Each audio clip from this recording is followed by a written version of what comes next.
नमस्कार, सत श्री अकाल, अस्सलाम वालेकुम, जय जिनेंद्र। स्वागत है इंडिया के number 1 study platform A1 education पर, जहां अक्षर आप सभी का स्वागत करता है। दोस्तों आज हम बात करने वाले हैं सीबीएसई बोर्ड के जो पेपर आज हुआ है बच्चों का। बहुत ही ज्यादा क्यूरियोसिटी के साथ बच्चों को ये इंतजार है कि भाई इसकी आंसर की आएगी आएगी आएगी। तो भाई यहां पर हम आपके लिए प्रॉपर आंसर यहां पर लेकर आए हैं। एक एक क्वेश्चन का प्रॉपर आंसर यहां हम बताने वाले हैं। तो भाई सीबीएसई बोर्ड का पेपर जो बच्चा जानना चाहता है कि भाई सॉल्यूशन क्या है इसका, और एक एक बायो का कंप्लीट सॉल्यूशन मैं लेकर आ गया हूं आपके लिए सिर्फ ओनली ऑन A1 एजुकेशन पर। तो भाई यहां पर जल्दी से जल्दी शेयर कर दीजिए और लाइक कर दीजिए मेरे प्यारे बच्चे। जल्दी से जल्दी एक बार इसको जल्दी से शेयर फैला दीजिए, क्योंकि भाई बोलते हैं ना कि होश लेके तरकश में कोशिश का वो तीर जिंदा रख, हार जाता है जिंदगी में पर अब कुछ ना कुछ उम्मीद जिंदा रखेगा तभी जिंदगी मिलेगी दोस्त। बोलते ना कि रख हौसला वो मंजर भी आएगा, प्यासे के पास चल के समंदर भी आएगा, तो थक कर ना बैठ मंजिल के मुसाफिर, मंजिल मिलेगी दोस्तों। मंजिल से मिलने में बहुत मजा भी आएगा, तो मंजिल से मिलने में मजा अभी आएगा। और हम सारे कंप्लीट यहां पर पेपर का सॉल्यूशन करने वाले हैं। तो जल्दी से जल्दी एक बार आ जाइए सभी बच्चे और शेयर कर दीजिए इस वीडियो को फटाफट से। फिर हम बात करने वाले हैं कंप्लीट सॉल्यूशन के बारे में कि भाई आपका पेपर का कंप्लीट सॉल्यूशन क्या होगा। देखो ये पहला क्वेश्चन है, एक एक क्वेश्चन को प्रॉपर तरीके से देखते चलो, उसके साथ साथ हम बात करने वाले हैं। प्रॉपर तरीके से देखते चलो, उसके बाद बात करेंगे। देखो सेक्शन ए की बात करेंगे।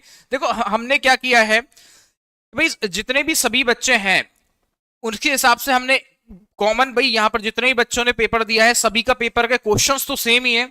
तो भाई आप यहां पर क्वेश्चंस को क्या कर सकते हैं, मिला सकते हैं, उसके हिसाब से यहाँ क्वेश्चन का सॉल्यूशन भी कर सकते हैं। तो एक बार जल्दी से जल्दी कमेंट करके मुझे बता दीजिए कि भाई यहां पर ये सॉल्यूशन आपको चाहिए या नहीं चाहिए। अगर चाहिए तो भाई इसको जल्दी से जल्दी एक बार लाइक कर दीजिए हार्ट के साथ में। जल्दी से जल्दी मेरे प्यारे बच्चे जल्दी से जल्दी इसको शेयर कर दीजिए। देखो फर्स्ट क्वेश्चन की हम बात कर रहे हैं। फर्स्ट क्वेश्चन क्या है हमारे पास में, identify the parts PQRS in the figure given below. भाई जो फिगर दे रखा है इसमें PQRS पार्ट हमें दे रखा है, and set the option in the correct order. भाई करेक्ट ऑर्डर में आपको आंसर बताना है कि इसका आंसर क्या होगा। देखो यहां पर पूरा का पूरा जो आपको दे रखा है डायग्राम, उसके बेसिस पर आपको यहां बताना। डायग्राम देख लीजिए अच्छे से, उसके बाद यहां पर आपको आंसर बताना है कि क्या आंसर होगा इसका।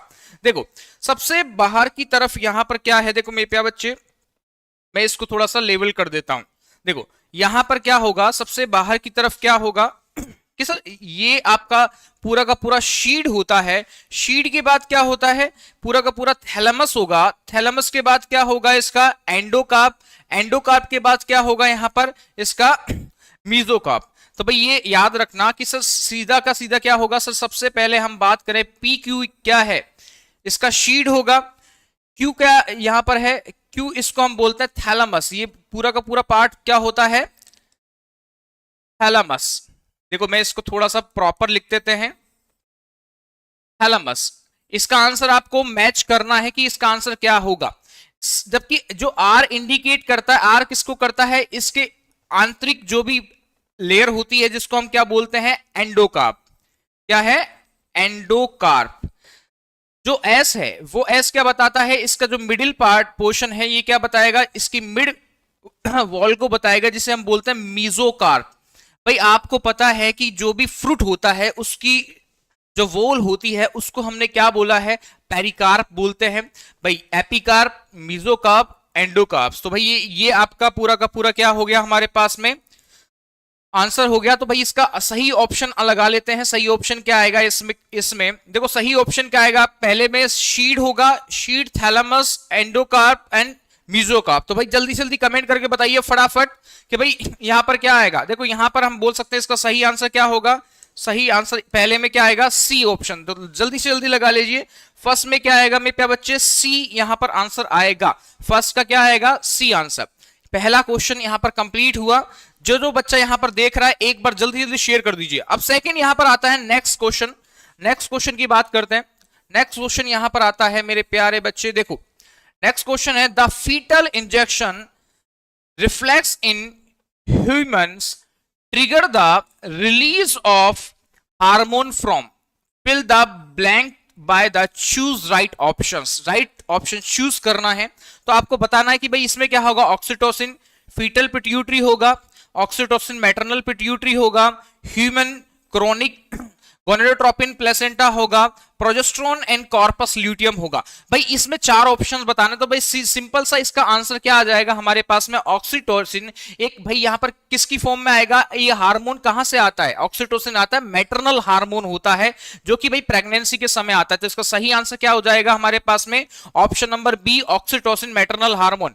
भाई मैटरनल पिट्यूटरी हार्मोन्स ये होगा जो कि क्या कहां से सिक्रेट होता है, फीमेल की यूट्रस से सिक्रेट होता है, प्रेगनेंसी के दौरान यहां पर सिक्रेट होगा मेरे प्यारे बच्चे, प्रेगनेंसी के दौरान यहां पर सिक्रेट होता है। नेक्स्ट क्वेश्चन की बात करने से पहले मैं आपको बता दूं कि भाई जितने भी बच्चे यहां पर हैं उन सभी के लिए एक बहुत शानदार हम ऑफर लेकर आए हैं। लेकिन ऑफर बताने से पहले मैं अगला क्वेश्चन करूंगा, भाई जो भी ऑफर जानना चाहता है वो वेट करें, नेक्स्ट क्वेश्चन के बाद हम यहां पर ऑफर बताएंगे मेरे प्यारे बच्चे। अब देखिएगा नेक्स्ट क्वेश्चन की बात करते हैं, देखो इसमें आंसर क्या आ जाएगा, ऑक्सीटोसिन मैटरनल पिट्यूटरी हार्मोन्स। अब आपसे नेक्स्ट क्वेश्चन पूछा है, ध्यान से देखिएगा, मैंने बोला कि भाई ए डीएनए मोलिक्यूल 160 पेयर, भाई यहां पर एक डीएनए मोलिक्यूल है, इस डीएनए मोलिक्यूल के पास में कितने पेयर्स हैं, 160 बेस पेयर्स होते हैं, बेस पेयर्स होंगे, यानी कि ये पेयर की फॉर्म में टोटल बेस कितने हो जाएंगे, टोटल बेस कितने हो जाएंगे, लगभग भाई टोटल हम इसका अगर दुगना कर लेंगे तो 320 के समथिंग हमारे पास में बेस पेयर्स यहां पर हो जाते हैं। अब देखो यहां पर आगे क्या दे रखा है, इट हैज 30% गुआनिन, यहां पर दे रखा है 30%, क्या दे रखा है, guanine. How many adenine bases are present in the DNA molecule, भाई यहां पर पूछा है एडेनिन मोलिक्यूल कितना प्रेजेंट होगा।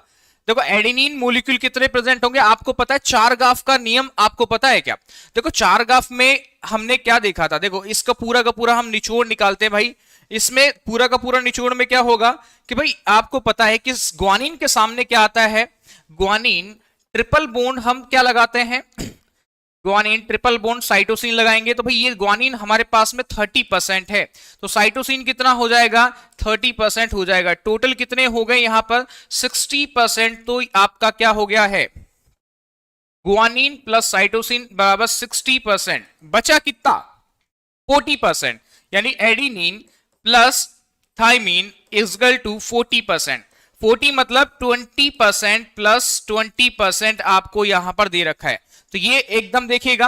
अब यहां पर हम क्या करेंगे कि भाई जो आपका 20% आया है, भाई हमारे पास में क्या पूछा है, एडेनिन, और आपको पास में टोटल बेस पेयर कितने आ गए हैं, टोटल बेस है 320, देखो अच्छे से 320, तो हम क्या करेंगे इसमें हमने क्या कर लिया 20% यहां पर निकाल लेंगे, किसका 320 का, तो आप निकाल लीजिए यहां पर कितना आएगा 320, या मैं इसको यहां पर निकाल देता हूं, देखो यहां पर 320 इंटू 20/100, टोटल कितने आ जाते हैं आपके 64 बेस यहां पर आपको नजर आ जाते हैं, टोटल कितने आ जाते हैं 64, तो आंसर क्या हो जाएगा हमारे पास में 64 बेस यहां पर आंसर यहां पे आ जाते हैं। देखो बहुत सिंपल सा क्वेश्चन है, मैं वापस बता देता हूं कैसे आएगा, मैंने बहुत सिंपल तरीके से किया है इसको कि भाई यहां पर क्या किया, टोटल हमको कितने बेस पेयर रखे हैं, 160 बेस पेयर्स हैं, पेयर में है मेरे प्यारे बच्चे, पेयर में अगर मैं बेस देखता हूं तो बेस इसका कितना हो जाएगा, पेयर डबल हो जाएगा, 320 हो गया। अब देखो यहां पर आपको ग्वानिन दे रखा है 30%, कितना है 30%। अब भाई आपको पता है कि चार गाफ का नियम है, हमको पता है कि सर यहां पर चार गाफ का रूल क्या कहता है, चारगाफ का रूल कहता है कि सर यहां पर a plus t equal to c plus g होगा, a plus t equal to c plus g होगा। एंड अब यहां पर साइटोसिन कितना है, भाई साइटोसिन हमको नहीं दे रखा, क्या दे रखा है ग्वानिन, तो ग्वानिन 30% है, आपको पता है साइटोसिन ट्रिपल बॉन्ड यहां पर क्या होता है, साइटोसिन इजगल टू क्या होगा, ग्वानिन होगा, ट्रिपल बॉन्ड के साथ में होगा, तो भाई दोनों इजगल में भाई 30 प्लस 30 कितने हो जाएंगे, 30 प्लस 30 इजगल टू 60%, तो आपके साइटोसिन ग्वानिन बचे कितने 100 में से 40%, 40%, अब 40 में से 20 प्लस 20 कितने हो गए आपके भाई, तो हमको पूछा क्या है, adenine bases are present in the DNA molecule, तो भाई यहां पर हम 320 का क्या निकाल देंगे, 320 का हम निकाल देंगे कि आपका 320 का हमने क्या निकाल दिया 20% निकाला, तो हमारे पास में आंसर क्या आ गया 64 बेसिस, इसका आंसर आ गया है। तो भाई इसका राइट आंसर क्या होगा, राइट आंसर मैं बता देता हूं सभी सीबीएसई वाले बच्चों के लिए कि सर यहां पर 64 is the right answer, 64 is the right answer. Okay, move the next question. भाई आपका सेट कोई सा भी सेट हो, लेकिन हम यहां पर इसको क्या कर रहे हैं, पूरा कंप्लीट सोल्व यहां पर कर रहे हैं। देखिएगा यहां पर आगे बढ़ते हैं नेक्स्ट क्वेश्चन की ओर। नेक्स्ट क्वेश्चन क्या कहता है, क्वेश्चन नंबर 4 क्या कह रहा है मेरे प्यारे बच्चे, देखिएगा in Pisum sativum the flower colour may be violet. भाई फ्लोवर कलर क्या है, वायलेट। देखो यहां पर मैंने बोला, इसको मैं थोड़ा सा आपके सामने लेकर आता हूं। फ्लोवर कलर क्या है, वायलेट, वायलेट है, ये है कैपिटल वी, क्या है कैपिटल बी। और व्हाइट कैसा है, स्मॉल वी। देखो और कैसा है, व्हाइट है आपका स्मॉल वी, ये स्मॉल वी को हमने ऐसा लिख दिया। What proportion of the of spring in the cross, जब हम क्रॉस कराते हैं कैपिटल बी और स्मॉल बी को हम क्रॉस करवा रहे हैं, तो भाई यहां पर वायलेट कितने परसेंट आता है, 25%। आप कमेंट करके मुझे बता सकते हैं कितने परसेंट आएगा। जितने बच्चे मुझे देख रहे हैं जल्दी बताओ कि यहां पर सही आंसर क्या भर के आए हो एग्जाम में, फटाफट। सर मेरे को भी लेनी है क्या क्लास, भाई सबको ले लो, कोई दिक्कत नहीं, पेपर है, मस्त है जितेश। अब देखो यहां पर जल्दी कमेंट करके बताओ क्या आंसर भर के आए हो इसमें। देखो इसका आंसर कैसे निकलेगा, हमने दोनों में क्रॉस करवाया, हमने दोनों में क्रॉस करवाया, तो भाई क्या होगा इसका, जैसे ही मैं क्रॉस करवाता हूं तो पहले हम क्या बनाते हैं भाई, यहां पर पूरा का पूरा क्रॉस करवाने पर आपको पता है गैमिट बनाते हैं। कैपिटल बी का क्या आएगा यहां पर, कैपिटल बी, स्मॉल बी का क्या आएगा, स्मॉल वी। तो हमारे पास में क्या आ गई, ये आपकी फर्स्ट फीलियल जनरेशन आपके पास में आ जाती है। तो ये यही पूछा है कि भाई जब दोनों का क्रॉस करवा देते हैं तो फर्स्ट फीलियल जनरेशन क्या आती है। तो यहां पर हमारे पास में 100% क्या आ गया है, वायलेट आ गया है, 100% वायलेट यहां पर आ गया। तो आंसर क्या हो जाएगा हमारे पास में, 100% वायलेट यहां पर आ जाता है। तो क्वेश्चन इसका आंसर क्या होगा, क्वेश्चन नंबर 4 का ऑप्शन नंबर डी, यानी 100% इज द राइट आंसर मेरे प्यारे बच्चे। अब देखो यहां पर अगले क्वेश्चन की बात करते हैं। अगला क्वेश्चन क्या है हमारे पास में, देखो 1 बाय 1 हम ले रहे हैं। क्वेश्चन नंबर 5 की बात कर रहा हूं, क्वेश्चन नंबर 5। क्वेश्चन नंबर 5 में क्या दे रखा है, in human female menstrual cycle of 28 days is represented by the diagram of given below. भाई एक डायग्राम दे रखा है आपको 28 डे का। भाई तो आपको पूरी की पूरी साइकिल के बारे में, देखो ये डायग्राम देख रखा है, इसको पूरी की पूरी साइकिल बताना है कि भाई कौन कौन सा होगा। तो आपको पता है कि पहला फेज कौन सा होता है, मेंस्ट्रुअल फेज होता है। दूसरा फेज कौन सा होगा, फोलिकुलर फेज होता है। और तीसरा फेज कौन सा होता है, यहाँ पर ल्यूटियल फेज होता है। तो तीनों फेज को आपको याद रखना है। तो भाई यहां पर मैं इसको थोड़ा सा आगे आपको ऑप्शन दिखा देता हूं, आपने ये देख लिया। अब देखो यहां पर क्या क्या ऑप्शन दे रखे हैं, ऑप्शन क्या दे रखे हैं, पहला देखो select the correct statement related with the diagram. Correct statement देखना है। देखो primary follicle of ovary mature into the Graafian follicle in the second phase. बताना मुझे कमेंट करके कि सही आंसर क्या करके आए हो। देखो सेकंड क्या दे रखा है, the hormone secreted in the large amount in phase third is also responsible for maintaining pregnancy in human females. See दे रखा है corpus luteum secreted progesterone in phase 1, however it degenerate completely in third phase and both and a and b. अब इसमें से भाई आपको पता है कि भाई फर्स्ट फेज कौन सा होता है, मैच्योरेशन फेज होता है, मेंस्ट्रुअल साइकिल फेज होता है। सेकंड फेज कौन सा होता है हमारे पास में, फोलिकुलर फेज होगा। थर्ड ल्यूटियल फेज होगा। भाई 1 से 5 दिन तक का फेज कौन सा होता है, देखो फर्स्ट फेज कौन सा होगा, मैं लिख देता हूं मेंस्ट्रुअल साइकिल। भाई इस टाइम क्या होगा, 5 to 10 डेज का जो फेज होता है, देखो मैं लिख देता हूं 1 to 5 डेज के अंदर कौन सा फेज आता है, ये फेज आता है मेंस्ट्रुअल साइकिल का फेज, या हम बोल सकते हैं मेंस्ट्रुअल फेज यहां पर होगा। इसको हम बोल सकते हैं फेज फर्स्ट। देखो फेज फर्स्ट हो गया। सेकंड फेज कौन सा है, यहां पर फोलिकुलर फेज 6 से यहां पर हम बोल सकते हैं 10 डेज के बीच में जो फेज होता है, या हम बोल सकते हैं 6 से लगभग आपका 13 डेज के बीच का जो फेज होता है, 10 डेज या 13 डेज बोल दूं, इसको बोल सकते हैं फोलिक्यूलर फेज होगा, फोलिक्यूलर फेज होगा। भाई ये इसको फेज सेकंड बोलेंगे। आपका तीसरा फेज होता है ल्यूटियल फेज, ल्यूटियल फेज को हम बोलते हैं फेज नंबर थर्ड। तो भाई यहां पर आपसे पूछा है कि कौन सा फेज यहां पर सही करेक्ट होता है इस डायग्राम के लिए, तो आंसर क्या आ जाएगा हमारे पास में, answer primary follicle of ovary mature into Graafian follicle. भाई ग्राफियन फोलिकल कहां होती है, आपकी सेकंड फेज में होती है। तो आपका सही आंसर क्या आ जाएगा मेरे प्यारे बच्चे, यहां पर सही answer is, right answer is second. Second one कौन सा है हमारे पास में, ये वाला आंसर राइट है। याद रखना जो आंसर सेकंड करके आया है, बी ऑप्शन कौन कौन करके आया है, फटाफट कमेंट करके बताओ, फटाफट कमेंट करके मुझे बताओ बी ऑप्शन किस किस का सही है, वही एक राइट आंसर होगा। भाई यहां पर जल्दी जल्दी बताओ। देखो यहां पर ये ग्राफिन, सॉरी ये अपन ने ये वाला राइट किया, यानी कि ये कौन सा है हमारे पास में, ये है आपका ए वाला, ए वाला ये हमारा primary ovary mature in the Graafian follicle, phase second सही किया है। फेज सेकंड कौन सा है आपका, option number A. Option number A किस किस का सही है, जल्दी जल्दी यहां पर कमेंट करके बताओ, ऑप्शन नंबर ए इस क्वेश्चन का लिए सही है। अब अगला क्वेश्चन देखिएगा, देखो यहां पर फेज फर्स्ट मैंने बोला मेंस्ट्रुअल फेज, फेज सेकंड बोला फोलिकुलर फेज, फेज थर्ड बोला ल्यूटियल फेज, तीन फेज हमने देखे हैं यहां पर। अब आता है नेक्स्ट क्वेश्चन की ओर मूव करते हैं। इसका ऑप्शन कौन सा सही है, option number A is the right answer, क्योंकि यहां फेज सेकंड के अंदर ग्राफियन फोलिकल का फॉर्मेशन हो जाता है, क्योंकि फेज थर्ड तो ल्यूटियल फेज हो जाएगा मेरे प्यारे बच्चे। अब देखो यहां पर क्वेश्चन नंबर किसकी बात करते हैं, अगले की। देखो सभी सेट्स में क्वेश्चन तो सेम ही है। अब देखो यहां पर हम बात करते हैं, arrange the following in the correct sequence of their evolution, select the correct option. भाई बहुत सिंपल, हलवा क्वेश्चन दिया मेरे बच्चे, हलवा क्वेश्चन। हलवा क्वेश्चन कैसे है, arrange the following in the correct sequence of their evolution, यानी इवोल्यूशन का सीक्वेंस बताना है कि सबसे पहले कौन डेवलप हुआ, फिर कौन डेवलप हुआ। तो भाई ये तो आंसर हलवा है। इसका आंसर कौन कौन सही करके बताया, भाई जल्दी जल्दी बता दो मुझे, इसका आंसर कौन सही कौन करके बताया, जल्दी जल्दी बता दो, कमेंट करके बता दो फटाफट से। देखो सिंपल सी बात है, इसका आंसर क्या आ जाएगा, सबसे पहले क्या आएगा, शीवीड आएगा, फिर इन्वर्टिब्रेट्स आएगा, फिर जोलेश फिश आती है, यानी जोलेश फिश आती है। फर्स्ट में कौन सा आता है आपका नंबर, भाई इसका ऑप्शन क्या हो जाएगा, नंबर भाई ए बी सी, यानी कि first second third is the right answer. First second third is the right answer, क्योंकि भाई इवोल्यूशन के दौरान यहां पर शीवीड, इन्वर्टिब्रेट्स और जो लैश फिश होती है, ये इवोल्यूशन में भाई 1 by 1 चलती है, 1 by 1 चलती है। सबसे पहले क्या आ जाएगी यहां पर मैं लिख देता हूं इसको, इसका लिखने की जरूरत नहीं है, फिर भी लिख देते हैं।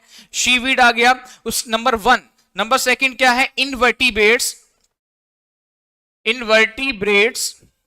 इन्वर्टिब्रेट्स के बाद नंबर थर्ड कौन सा आता है आपका, जो लैश फिश यहां पर आ जाता है। इसका कंप्लीट, अगर आपको कंप्लीट एक्सप्लेनेशन विद रिटर्न में चाहिए तो आप हमारे कांटेक्ट नंबर पे कांटेक्ट कर सकते हैं। भाई यहां पर कांटेक्ट करने के लिए भी आपको क्या करना पड़ेगा, बहुत सिंपल सी चीज है, आपको 9009008148 पर आपको क्या करना, मैसेज डालना है, आप कांटेक्ट कर सकते हैं उस पे।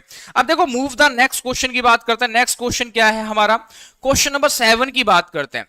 क्वेश्चन नंबर 7 क्या कहता है, क्वेश्चन नंबर 7 कहता है monoecious purpureus is a east, ये क्या होता है, ईस्ट होता है, used commercially in the production of which one of the following. भाई यहां पर प्रोडक्शन में यूज हो रहा है, तो भाई यहां बताओ किसको फॉलो करेगा, एथेनॉल को, सिट्रिक एसिड को, स्ट्रेप्टोकाइनेस को और स्ट्रेन्स को। जल्दी जल्दी आंसर करके बताओ कि भाई ये किसको फॉलो करता है, जल्दी जल्दी कौन सा स्ट्रेन को फॉलो करेगा। मोनोसस ये एक ईस्ट होता है जो कोलेस्ट्रॉल करने की दवाई होती है, कम करने की दवाई होती है, उसमें दिया जाता है। ये कोलेस्ट्रॉल कम करने की दवाई होती है, उसमें दिया जाता है। ये जल्दी जल्दी आंसर करके बताओ कौन सा स्टेन्स होता है। भाई जल्दी बताओ कौन सा यहां पर आने वाला है ईस्ट में। भाई सिंपल सा आंसर आ जाता सर, ये क्या होता है, स्टेन्स होता है। क्या होता है, स्टेन्स होता है। इसका राइट आंसर क्या हो जाता है, स्टेन्स में आ जाता है। अब देखो यहां पर क्वेश्चन नंबर 7 में जो भी भाई ये काम क्या आता है, ये कॉमर्शियली यूज होता है कोलेस्ट्रॉल की भाई कम करने के लिए, मेडिसिन की फॉर्म में यहां पर काम आएगा। क्वेश्चन नंबर 8 की बात करते हैं मेरे प्यारे बच्चे। क्वेश्चन नंबर 8 क्या होगा, इसका राइट आंसर क्या है, क्वेश्चन नंबर डी। अब देखो क्वेश्चन नंबर 8 क्या कह रहा है, बहुत ही आसान क्वेश्चन है। Given below is the restriction site of restriction endonuclease PST first and the cleavage site on the DNA molecules. अब यहां पर क्या दे रखा है, 5 prime to 3 prime, 5 prime to 3 prime, यहां पर एक सीक्वेंस दे रखा है डीएनए मॉलिक्यूल का CTGACA। भाई ये अब यहां सीक्वेंस में बताना है कि भाई choose the option that gives correct fragment बताना है डीएनए का, करेक्ट फ्रेगमेंट कौन सा रहेगा। तो जल्दी जल्दी यहां पर ऑप्शन करके भाई कमेंट करके भी मुझे बता सकते हो कि करेक्ट फ्रेगमेंट कौन सा यहां पर रहेगा। जल्दी जल्दी भाई क्वेश्चन नंबर 8 में हमने क्या देखा कि भाई करेक्ट फ्रेगमेंट कौन सा रहता है कि 5 प्राइम तो भाई यहां पर क्या होगा CTG, भाई CTG के बाद क्या आएगा GC यहां पर आता है। भाई मैं बोल सकता हूं कि भाई 5 फ्रेगनेंस के बाद कौन सा होता है CTGC के सामने क्या होगा CACG यहां पर आएगा, CACG यहां पर आता है। और भाई ये एक पूरा का पूरा सीक्वेंस हो जाता है और ये जो AOT है ये थोड़ा सा अलग फ्रेगमेंट की फॉर्म में यहां पर आपको दिखेगा। तो भाई राइट ऑप्शन क्या हो जाएगा इस फ्रेगमेंट का राइट ऑप्शन हो जाता है PST फर्स्ट के अंदर फर्स्ट हो जाता है, क्योंकि भाई यहां पर क्या है निचली स्टैंड जो भी स्टिकी एंड होता है वो ओवर हेडिंग होगा, क्या होगा ओवर हेडिंग होता है। तो right answer is the C answer. भाई यहां पर पूरा का पूरा सीक्वेंस दे रखा है, पूरा का पूरा सीक्वेंस दे रखा है। ये क्या है पैलेंड्रोमिक सीक्वेंस होता है, याद रखना कौन सा पैलेंड्रोमिक सीक्वेंस की बात हम कर रहे थे। तो अगला क्वेश्चन की बात है, क्वेश्चन नंबर 9 की बात करते हैं। क्वेश्चन नंबर 9 यहां पर देखो किस किस बच्चे का यहां पर करेक्ट हुआ है मेरे प्यारे बच्चे, देखो ध्यान से देखते चलो और जल्दी जल्दी शेयर करते चलो मेरे प्यारे बच्चे। देखो choose A correct option that shows an interaction in which one species benefits while the other neither harm nor benefited। देखो यहां पर 4 ऑप्शन दिए गए हैं, 4 में से एक एक स्टेटमेंट को पढ़ते हैं, उसके बाद यहां पर देखो चूज द करेक्ट ऑप्शन, यहां पर चूज करेक्ट करना है। Interaction in which of one species benefits while the other is neither harmed nor benefited. अब देखो ये पहला ऑप्शन का देखा mycorrhizal association between the fungi and the root of the higher plants. Second option है sea anemone and the clownfish and. अब भाई यहां पर आपको बताना है कि भाई ये शी एनिमोन होगा या क्लॉन फिश, भाई ये पूरा कॉम्बिनेशन है, आपको याद बताना है कि कस्कुटा होगा, हेडिस प्लांट होता है। अब देखो यहां पर एबिंग्लोन्ड एबिंगडॉन्स टोरिस्टियल्स, यहां गोट इन द गोलापाज आइसलैंड। भाई यहां पर बताना है गोलापाज आइसलैंड के पास में होता है, कौन सा यहां पर सही आंसर होगा इसका, जल्दी जल्दी आंसर बताओ, जल्दी जल्दी कौन सा होता है। तो याद रखना सी एनिमोन और क्लोफिश इज द राइट आंसर, क्योंकि भाई ये हार्मफुल भी नहीं होती है और बेनिफिटेड भी नहीं होती, हार्मफुल भी नहीं होती। Sea anemone and clownfish is the right answer. Question number 9। Question number 10 की बात करें, क्वेश्चन नंबर 10 यहां पर क्या आता है ट्रांसजेनिक एनिमल। भाई बहुत इंपॉर्टेंट क्वेश्चन है। Transgenic animal have their genetic material manipulated, select the correct option in reference to the transgenic animal। के रेफरेंस में आपको बताना है, 4 ऑप्शन दिए गए हैं, चारों में से कौन कौन सा सही आंसर आने वाला है ये बताना है फटाफट। देखो a foreign DNA and RNA are present in their cells, क्या प्रेजेंट होगा foreign DNA RNA is present in the all their cells, foreign DNA is present in the all its cells, foreign RNA is present in the sum of the its cells। इन चारों में से सही option कौन सा होने वाला है फटाफट से आंसर करके बताओ मुझे कि भाई जो भी आपके फॉरेन डीएनए है वो सभी कोशिकाओं में मौजूद होती है कि नहीं होती है। फॉरेन डीएनए भाई सभी कोशिकाओं में सभी सेल्स में प्रेजेंट होगी कि नहीं होगी ये बताना है। भाई exactly foreign DNA is present in all of its cells is the right answer is third. भाई जो बच्चा यहां पर आंसर करके आया सी, इसका राइट आंसर क्या होगा number C is the right answer. भाई जल्दी जल्दी कमेंट करके बता सकते हो मेरे बच्चे, number C is the right answer. अब आ जाओ क्वेश्चन नंबर 11 की ओर रुक करते हैं। भाई क्वेश्चन नंबर 10 में कौन सा सी आंसर यहां पर आ गया है, क्वेश्चन नंबर 11 की बात करते हैं। क्वेश्चन नंबर 11 देखिएगा, हमने क्या बोला select the odd option in the concept of the convergent evolutions. भाई पहला आपका ऑप्शन है eyes of octopus and the mammals. Second option क्या है flippers of the penguin and the dolphins, fly squirrel and the fly flamingos. देखो यहां पर क्या नंबर डी ऑप्शन क्या thorns of the bougainvillea and the tendrils of the Cucurbita.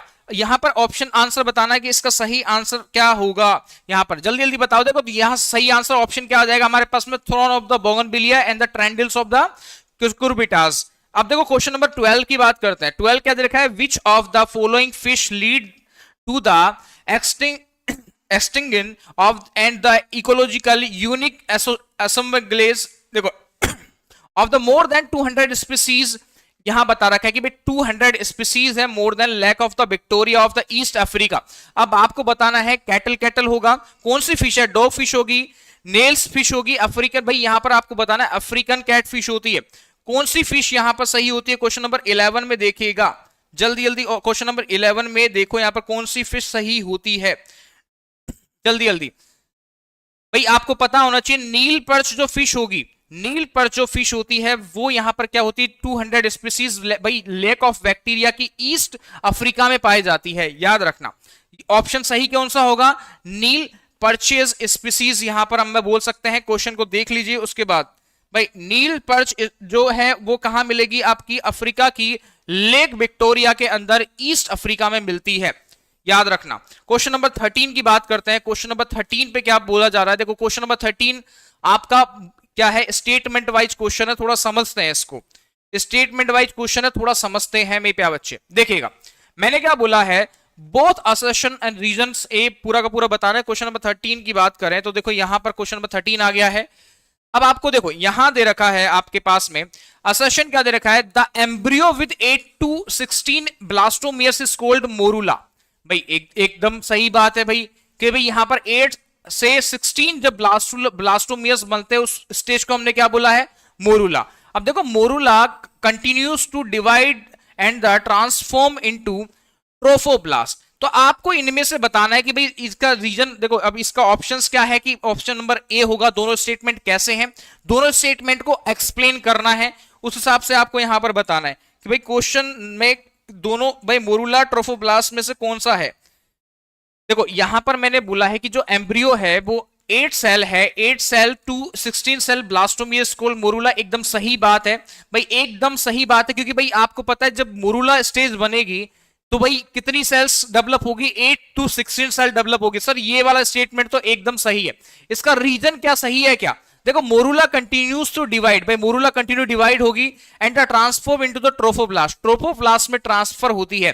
कि sir दोनों भाई ये आपका जो असर्शन है इसका कंप्लीट एक्सप्लेन कौन कर रहा है, इसका कंप्लीट एक्सप्लेन कौन करता है, ये रीजन कर रहा है, एकदम सही जवाब है। तो भाई यहां पर ये दोनों स्टेटमेंट एकदम करेक्ट है। अब आ जाओ क्वेश्चन नंबर 14 पर। 14 में क्या है, repetitive sequence make up a very large portion of human genome. भाई और रीजन क्या दे रखा है, repetitive sequence do not have direct coding function in the genomes. जल्दी जल्दी आंसर बताओ मुझे फटाफट क्या होगा। भाई दोनों जो भी स्टेटमेंट है वो क्या बता रखा है, भाई सिंपल सी बात है, दोनों यहां पर क्या बता रखा है। देखो यहां पर रिपीटेटिव सीक्वेंस की बात हो रही है, repetitive sequence makeup a very large portion of the human genome. भाई एकदम सही बात है कि भाई लार्ज पोर्शन में आ रहा है, ये एकदम सही बात है। देखो ये स्टेटमेंट एकदम सही है। Repetitive sequence do not have direct coding function in the genome, में डायरेक्ट कोडिंग नहीं होती रिपीटेटिव में, ये भी सही है। लेकिन ये दोनों एक दूसरे से मैच नहीं कर रहे हैं, यानी कि जो असर्शन है उसका प्रॉपर रीजन ये नहीं होता है। यानी कि यहां पर दोनों ऑप्शन तो सही है, लेकिन ये क्या कर रहा है भाई, इसकी प्रॉपर यहां पर एक्सप्लेन नहीं कर पा रहा है, प्रॉपर एक्सप्लेन नहीं कर पा रहा है मेरे प्यारे बच्चे। अब देखो क्वेश्चन नंबर अगले की बात करते हैं। नेक्स्ट कौन सा क्वेश्चन आता है हमारे पास में, क्वेश्चन नंबर 15 की बात करते हैं। देखो क्वेश्चन नंबर 15 क्या कहता है, असर्शन में देखो trichoderma species are free living fungi that are very common in the root ecosystem. भाई trichoderma species are free living fungi that are very common in the root ecosystem. अब इसका reason क्या दे रखा है, they are effective bio control agent of the survival plant pathogens. तो आपको इनमें से बताना है कि भाई इसमें से असर्शन और रीजन में से सही आंसर कौन सा होने वाला है, असर्शन और रीजन में से आंसर सही कौन सा होने वाला है। भाई सिंपल सा पहला स्टेटमेंट पढ़ते हैं अपन, trichoderma species are free living fungi होता है, एकदम सही बात है। That are very common in the root ecosystem, ये भी सही बात है भाई, भाई ये बहुत कॉमन होता है, ये स्टेटमेंट तो हमारे लिए एकदम सही है, सही जवाब है। अब देखो रीजन क्या दे रखा है, रीजन दे रखा है they are effective bio control agent. भाई ये इफेक्टिव बायो कंट्रोल एजेंट होता है पूरे इकोसिस्टम के अंदर। देखते हैं ये किसकी तरह, agent of survival several plants pathogen, plant pathogen के लिए एक एजेंट की तरह भी काम करता है। तो भाई ये दोनों स्टेटमेंट एक दूसरे का क्या एक्सप्लेन कर रहे हैं, सर कर रहे हैं बिल्कुल एकदम, दोनों सही हैं और दोनों एक दूसरे का एक्सप्लेन कर रहे हैं, ये एकदम सही बात है। तो हम बोल सकते हैं कि सर यहां पर दोनों स्टेटमेंट क्या है, सही है और दोनों एक दूसरे का एक्सप्लेन कर रहे हैं, रीजन एकदम असर्शन का सपोर्ट कर रहा है प्रॉपर। क्वेश्चन नंबर 16 की बात करते हैं। क्वेश्चन नंबर 16 क्या है, the use of chitinase enzyme is necessary for the separation of DNA from yeast cell but not in the case of Spirogyra।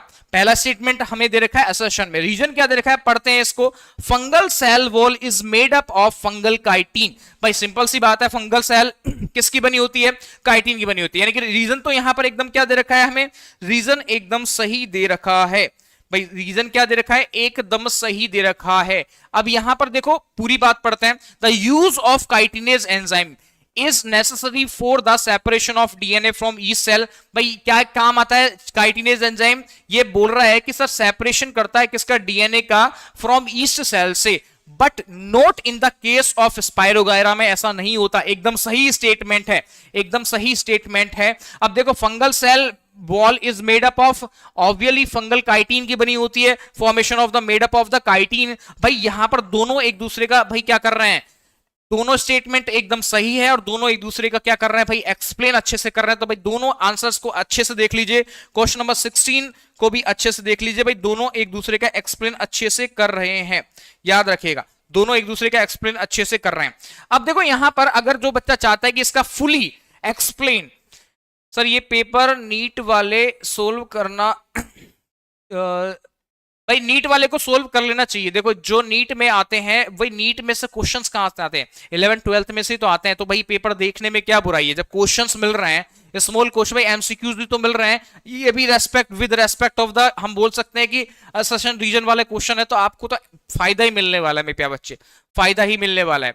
अगर आपको देखो मैं बता दूं, अगर आपको ये पीडीएफ चाहिए तो भाई 9009008148 पर आप कांटेक्ट कर सकते हैं। नंबर लिख लीजिए, कमेंट बॉक्स में मिल जाएगा, बाकी आप डिस्क्रिप्शन में लिंक मिल जाएगा, इस नंबर पे आप कमेंट करके इसकी कंप्लीट एक्सप्लेनेशन आपको मिल जाएगा। कंप्लीट एक्सप्लेनेशन चाहते हैं तो भाई आपको कंप्लीट पीडीएफ चाहिए तो आप 900900 पर भी आप कांटेक्ट कर सकते हैं। 8148 पर आप पीडीएफ के लिए कांटेक्ट कर सकते हैं मेरे प्यारे बच्चे, इस नंबर को कांटेक्ट कर सकते हैं। अब देखो यहां पर नेक्स्ट क्वेश्चन की बात करते हैं, क्वेश्चन नंबर 17।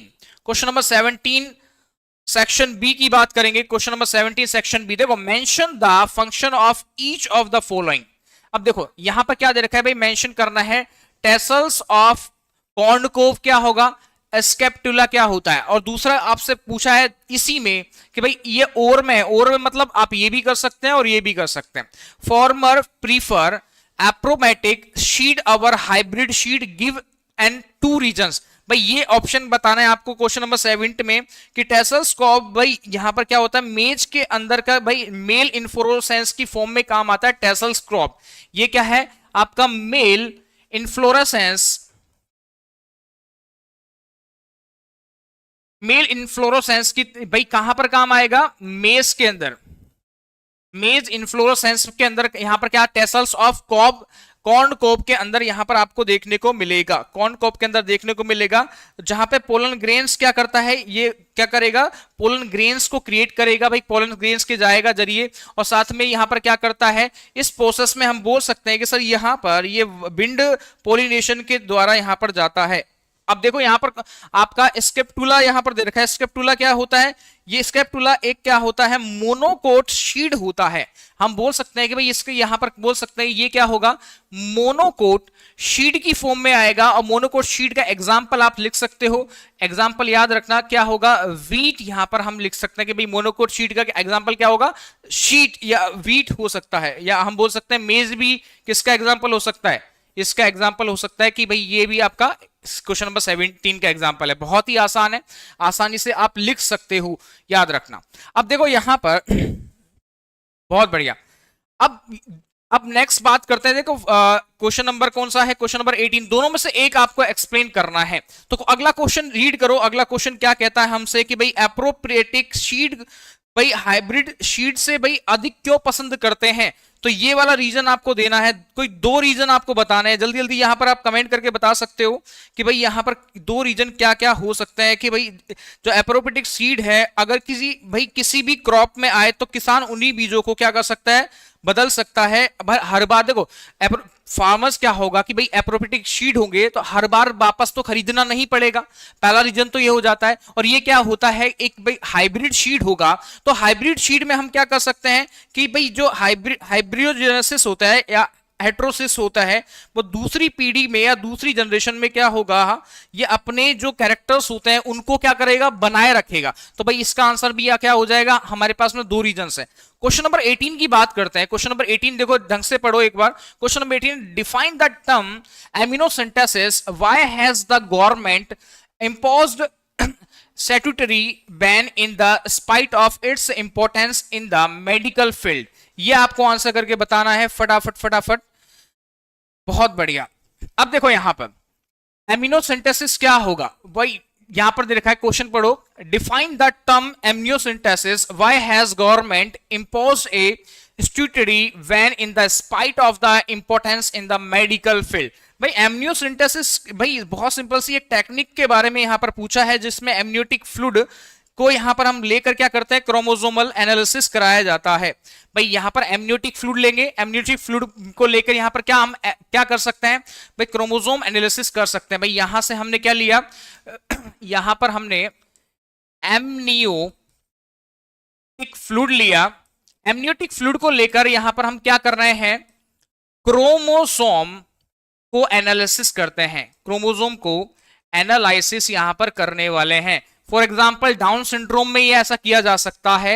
यहां पर मैं बोल देता हूं, यहां पर down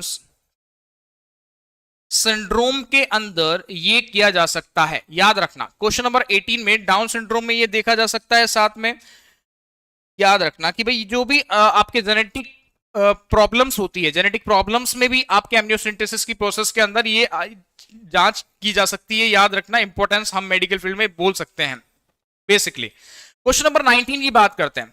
name the lymphoid organ that act as a large reservoir of the anthro, देखो इरिथ्रोसाइट्स वर्ड यूज होता है आरबीसी सेल्स के लिए। किसके लिए, आरबीसी सेल्स के लिए। Explain its role in the lymphoid organs. भाई क्वेश्चन को पढ़ो। The name the lymphoid organ that act as a large reservoir of the erythrocytes, explain its role of the lymphoid organs की form में आपको यहां पर क्या करना है, भाई इसको एक्सप्लेन करना है। भाई लिम्फोइड होता है ये भाई हमारी बॉडी का सबसे लार्ज ऑर्गन होता है। लिम्फोइड क्या होगा, हमारी बॉडी का क्या होता है, लार्ज, या मैं बोल सकता सबसे बड़ा ऑर्गन होगा, लार्ज ऑर्गन होता है। भाई कहां पर मिलेगा, स्प्लीन के अंदर देखा जाता है। स्प्लीन का सब भाई ये कहां पर देखा जाता है, स्प्लीन के अंदर देखा जाता है। भाई ये आपको पता है लिम्फोइड भाई कहां देखा, और आपको पता है स्प्लीन क्या होता है। भाई हम बोल सकते हैं कि ये आरबीसी का कब्रिस्तान कौन सा होता है, the garbage of the RBC. भाई आरबीसी रैप्चर कहां होती है, जाके रैप्चर होगी ना, तो भाई हम बोल सकते हैं ना भाई आरबीसी का कब्रिस्तान या गार्बेज ऑफ द आरबीसी कहां होता है, ये आपका स्प्लीन कहां पर होगा, स्प्लीन होता है। कौन सा होगा, स्प्लीन में प्यारे बच्चे याद रखना। क्वेश्चन नंबर 20 की बात करते हैं। क्वेश्चन नंबर 20 में देखिएगा, देखो यहां पर दे रखा है, suggest how a virus free healthy plant can obtained from a disease sugar cane plants. देखो वापस पढ़ो, suggest how a virus free healthy plant can be obtained from a disease sugar cane plant.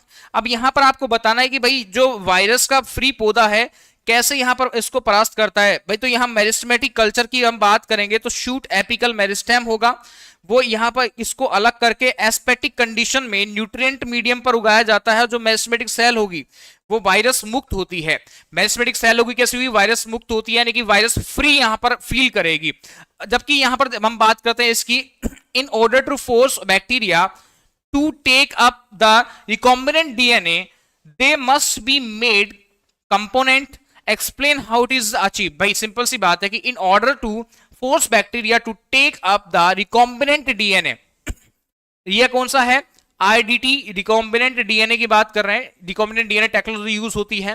They must be made component, explain how it can be achieved. अब यहां पर आपको explain करना है कि भाई कैसे अचीव होता है, कंपोनेंट कैसे अचीव होता है। तो बैक्टीरिया को भाई यहां रिकॉम्बिनेंट डीएनए को जब जबरदस्ती लेने के लिए बैक्टीरिया को कंपोनेंट क्या करना पड़ता है, बनाना पड़ता है। तो बैक्टीरिया क्या करेगा, कैल्शियम क्लोराइड के सॉल्यूशन पे 0 डिग्री सेल्सियस पर इंक्यूबेट करते हैं, जिससे कैल्शियम आयन यहां पर क्या करेंगे, जो Ca+ आयन है, Ca2+ आयन है, जो इसकी मेम्ब्रेन है, इसकी मेम्ब्रेन पर क्या करते हैं, ये भाई एक मीडियम बनाते हैं, मेम्ब्रेन पे क्या बनेंगे, एक परमिबिलिटी बनाते हैं, यानी कि परमेबल हो जाते हैं। जबकि 42 डिग्री सेल्सियस पर क्या करेंगे, ये एक हीट शॉक देते हैं, जिससे डीएनए की मेम्ब्रेन क्या करता है भाई, 40 डिग्री सेल्सियस पे हीट शॉक देंगे, क्या देंगे, हीट शॉक देंगे।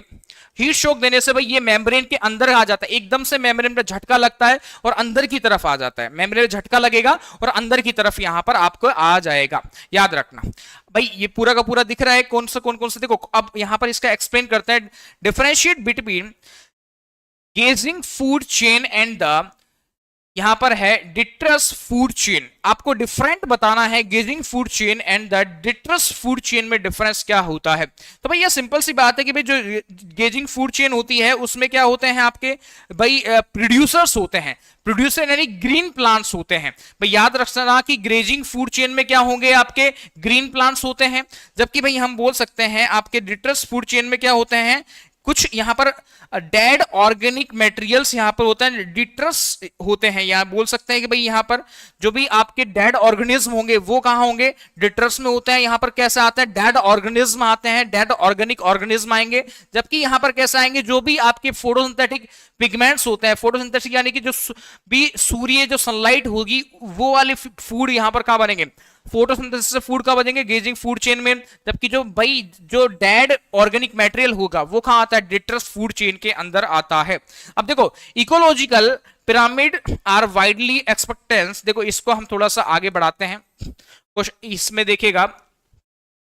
अब यहां पर क्वेश्चन नंबर बी देखेगा 21 का, 21 में भी में क्या दे रखा है कि भाई यहां पर ये वाला हमने देख लिया था। देखो ecological pyramids are widely expected but they still have some limitations, write any two limitations. देखो यहां पर क्या दे रखा है, इकोलॉजिकल पिरामिड्स आर वाइडली, वापस पढ़ो इसको, widely expected but they still have some limitations. क्या क्या लिमिटेशंस इसकी होती है यहां पर ये बताना, इकोलॉजिकल पिरामिड की भाई कुछ क्या लिमिटेशन होगी। पिरामिड ऑफ नंबर में एक ही ट्री पर हजारों भाई इंसेक्ट्स यहां पर हो सकते हैं। भाई यहां पर भाई ये जो पिरामिड है, पिरामिड पर भाई लिमिटेशन क्या होगी कि एक ही ट्री पर हजारों इंसेक्ट्स हो सकते हैं। भाई यहां पर ये भी हो सकता है कि जो पिरामिड है वो कैसा हो सकता है, भाई ये पूरा का पूरा उल्टा भी हो सकता है। पिरामिड्स कैसा हो सकता है, कंप्लीट ऐसा भी हो सकता है, कंप्लीट उल्टा भी हो सकता है। पहली लिमिटेशन तो ये हो सकती है।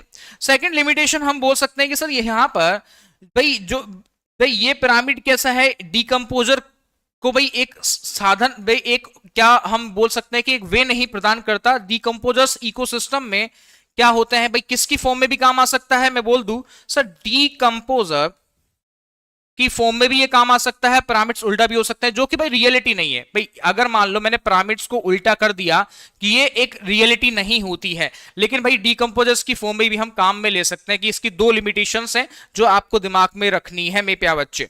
अब चलते हैं अगले क्वेश्चन पर, क्वेश्चन नंबर 22 पर। देखो जो जो बच्चा इसको कर रहा है ये मान के चलिए कि आपने जो भी आंसर लिखा उसका ब्रीफ मैंने बता दिया। अगर आपको इसकी पीडीएफ चाहिए, अगर आपको विद रिटर्न में विद आंसर में पीडीएफ चाहिए, विद इन क्लास के एंड होते ही आपको ये पीडीएफ मिल जाएगी। आप पीडीएफ के लिए कांटेक्ट नंबर लिख लीजिए। ये कांटेक्ट नंबर क्या है, 9009008148 पर आप ये लिख सकते हैं, 900900 पर लिख सकते हैं। तो याद रखना किस पर लिख सकते हैं। अब देखो यहां पर मैं बात करूं आपसे कि सर यहां पर मैंने बोला ये आपका कुछ इंफॉर्मेशन मैं आपको दे देता हूं। यहां पर इंफॉर्मेशन क्या है कि सर यहां पर एक स्कॉलरशिप टेस्ट स्टार्ट कर दिया गया है हमने। स्कॉलरशिप टेस्ट क्या 9 to 12 क्लास के स्टूडेंट्स के लिए पेपर अभी होगा। मैं फिर इंफॉर्मेशन दे रहा हूं भाई, 9 to 12 क्लास वाले स्टूडेंट्स के लिए है प्रॉपरली। ये ऑफलाइन और ऑनलाइन गाइडेंस यहां प्रोग्राम चलाया जा रहा है। जो कि स्कॉलरशिप टेस्ट होगा वो हर संडे को होता है, एवरी संडे। और जो बच्चा अच्छा स्कोर करता है उसको फीस यहां पर क्या कर दी जाती है, ऑफ कर दी जाती है। तो जल्दी से जल्दी आइए, ज्वाइन कीजिए। इसके बाद ही आपके लिए एक और खुशखबरी हम लेकर आए हैं। खुशखबरी क्या है मेरे प्यारे बच्चे, top 50 batch for special girls के लिए हम लेकर आए हैं, जिसमें आपको क्या मिलेगा, कंप्लीट बीएससी नर्सिंग का सीईटी बैच मिलता है, जो कि ऑलरेडी 20 मार्च से स्टार्ट हो चुका है। ऑलरेडी 20 मार्च से स्टार्ट हो चुका है। तो जल्दी जल्दी अपनी शीट बुक कराइए, क्योंकि भाई यहां पर प्रिपरेशन के और यहां पर आपके डेडिकेशन को कंप्लीट आपकी फोकस के साथ अचीवमेंट दिलाई जाती है only on A1 target institute के अंदर। अब देखो नेक्स्ट भाई, अगर आप इसमें एडमिशन लेना चाहते हैं तो आप कांटेक्ट कर सकते हैं हमारे पास में 9009008148 पर, और या आप 9467005180 पर भी कांटेक्ट कर सकते हैं। इसके बाद ही यहां पर एक और यहां पर स्कॉलरशिप टेस्ट आया है जिसे हम बोल सकते हैं BSc नर्सिंग का भाई एक पूरा का पूरा एक क्राइटेरिया है जिसमें आपको एक पूरी की पूरी 100% फीस भी माफ की जा सकती है। तो स्कॉलरशिप टेस्ट कब लगेगा आपका भाई 10 बजे लगता है सुबह, और याद रखना कि ये टेस्ट में अगर 100% मार्क्स आप अचीव करते हो तो फ्री एडमिशन आपको मिलेगा। साथ में अगर 70% मिलता है तो 7,000, अगर 60% मिलता है तो 6,000 रुपीज यहां पर आपके ऑफ हो जाएंगे। ये इंफॉर्मेशन है, और ये भाई कहां पर है आप देख सकते हैं। ऑफलाइन देखना चाहते हो तो near ओमेक city gate friends colony Rohtak के अंदर है। ऑनलाइन वाले बच्चे भी एनरोल करना चाहते हैं तो भाई ऑनलाइन वाले बच्चों के लिए क्या करना पड़ेगा भाई 9009008148 पर आप कांटेक्ट कर लीजिए मेरे प्यारे बच्चे, इस पर कांटेक्ट कर लीजिए। तो भाई यहां पर ये याद रखना, और एक सभी बच्चों के लिए गर्ल्स के बाद एक पूरा का पूरा बॉयज एंड गर्ल्स दोनों के लिए एक स्पेशल बैच यहां पर आया है। जो बच्चा ज्वाइन करता है भाई यहां पर जो सीईटी क्रैक करने के लिए BSc नर्सिंग के लिए जो बच्चा ज्वाइन करना चाहता है वो यहां पर कर सकता है। इसमें हॉस्टल की कंप्लीट फैसिलिटीज आपको प्रोवाइड की जा रही है, हॉस्टल की कंप्लीट फैसिलिटीज आपको यहां दी जा रही है। ये बैच कहां पर स्टार्ट हुआ है आपका नियर मेडिकल मोड संजय कॉलोनी देव कॉलोनी रोहतक के हरियाणा के अंदर। और अगर आप कांटेक्ट करना चाहते हैं तो कांटेक्ट कहां से कर सकते हैं 9009008148 पर कांटेक्ट कर सकते हैं मेरे बच्चे। कहां से? यहां से भाई आप चाहते हैं कि जो मैं अभी क्वेश्चन करा रहा हूं उसकी पीडीएफ कहां मिलेगी, वो भी इसी नंबर पे मिलेगी, तो आप वहां से कांटेक्ट कर सकते हैं। अब देखो इस बैच में क्या हो रहा है, ये बैच में कंप्लीट टारगेट सभी बच्चों के लिए स्पेशल है। BSc नर्सिंग सीईटी वाले बच्चों के लिए है जो ज्वाइन कर सकता है। जो ऑनलाइन ज्वाइन करना चाहता है ऑनलाइन कर लीजिए, ऑफलाइन करना चाहता है ऑफलाइन कर लीजिए। सभी बच्चों के लिए स्पेशल बैच यहां पर हम लेकर आए हैं मेरे प्यारे बच्चे। आ जाओ वापस क्वेश्चन पर आ जाते हैं। क्वेश्चन क्या है आपका, क्वेश्चन नंबर 22 की बात करते हैं। List any 3 outbreeding devices that flowering plant have developed for cross pollination and explain how they help to encourage cross pollination। अब क्वेश्चन नंबर 22 वापस पढ़ो भाई, यहां पर दे रखा है 3 आउटर ब्रीडिंग डिवाइसेस के बारे में यहां पर पूछा है। तो भाई यहां पर आपको बताना है क्रॉस पोलिनेशन के लिए आउटर ब्रीडिंग डिवाइसेस के कोई 3 यहां पर बताना है। भाई यहां पर आपको बताना है कि डाइकोगेमी कौन से होगा, सेल्फ स्टेरिलिटी क्या होगा, हेटेरोस्टेरिलिटी क्या होता है। देखो यहां पर आप 3 बता सकते हैं, मैं बता सकता हूं। यहां पर देखो डाइकोगेमी क्या होता है, देखो यहां पर इसको वापस लिख देते हैं, या है ये इसको है डाइकोगेमी। डाइकोगेमी क्या हो, देखो 3 चीज यहां पर पूछी है आउटर ब्रीडिंग की, तो आप तीनों चीज यहां पर लिख दीजिए कि भाई सेल्फ स्टेरिलिटी क्या होगा, सेल्फ स्टेरिलिटी क्या होता है। नंबर 3 यहां पर आपसे पूछा है भाई हेटेरोस्टेरिलिटी क्या होगा, हेटेरो स्टाइल क्या होगा। भाई 3 यहां पर पूछा है क्रॉस पोलिनेशन के लिए, तो तीनों के नाम और तीनों को आप एक्सप्लेन आराम से कर सकते हो। 3 नाम और तीनों को एक्सप्लेन आराम से कर सकते हो। तो भाई यहां पर आउटर ब्रीडिंग के लिए यानी कि क्रॉस पोलिनेशन के लिए यहां पर पूछा है, तो मैं बता सकता हूं कि अगर कोई एक फ्लोवर से एंथर से निकलकर भाई अलग अलग टाइम पर भाई जो भी मैच्योर होते हैं उसमें के लिए हम क्या बोल सकते हैं कि सर इसमें क्या हो रहा है, इसमें यहां पर क्या होता है आपका डाइकोगेमी हम इसको बोल सकते हैं। और डाइकोगेमी के लिए बेस्ट एग्जांपल क्या होता है, डाइकोगेमी के लिए बेस्ट एग्जांपल होता है आपका सनफ्लावर। भाई इसके लिए बेस्ट एग्जांपल क्या होगा, बेस्ट एग्जांपल होता है सनफ्लावर में प्यारे बच्चे। याद रखना सनफ्लावर में डाइकोगेमी देखी जाती है। जबकि सेल्फ स्टेरिलिटी क्या होता है, कुछ भी प्लांट्स होते हैं जो अपने ही जो पोलन ग्रेन है वो स्टिग्मा पर डाल देते हैं, जर्मिनेट नहीं होते हैं। यानी कि भाई अपने ही पोलन ग्रेन कहां डाल देंगे, खुद की स्टिग्मा पर डाल देंगे, जो क्या जर्मिनेट नहीं होंगे। इसको हम एक नाम और दे सकते हैं, सेल्फ स्टेरिलिटी को बोल सकते हैं एक जेनेटिक इनकम्पेटिबिलिटी भी बोल सकते हैं। इसको क्या बोल सकते हैं, जेनेटिक इनकम्पेटिबिलिटी, इनकम्पेटिबिलिटी,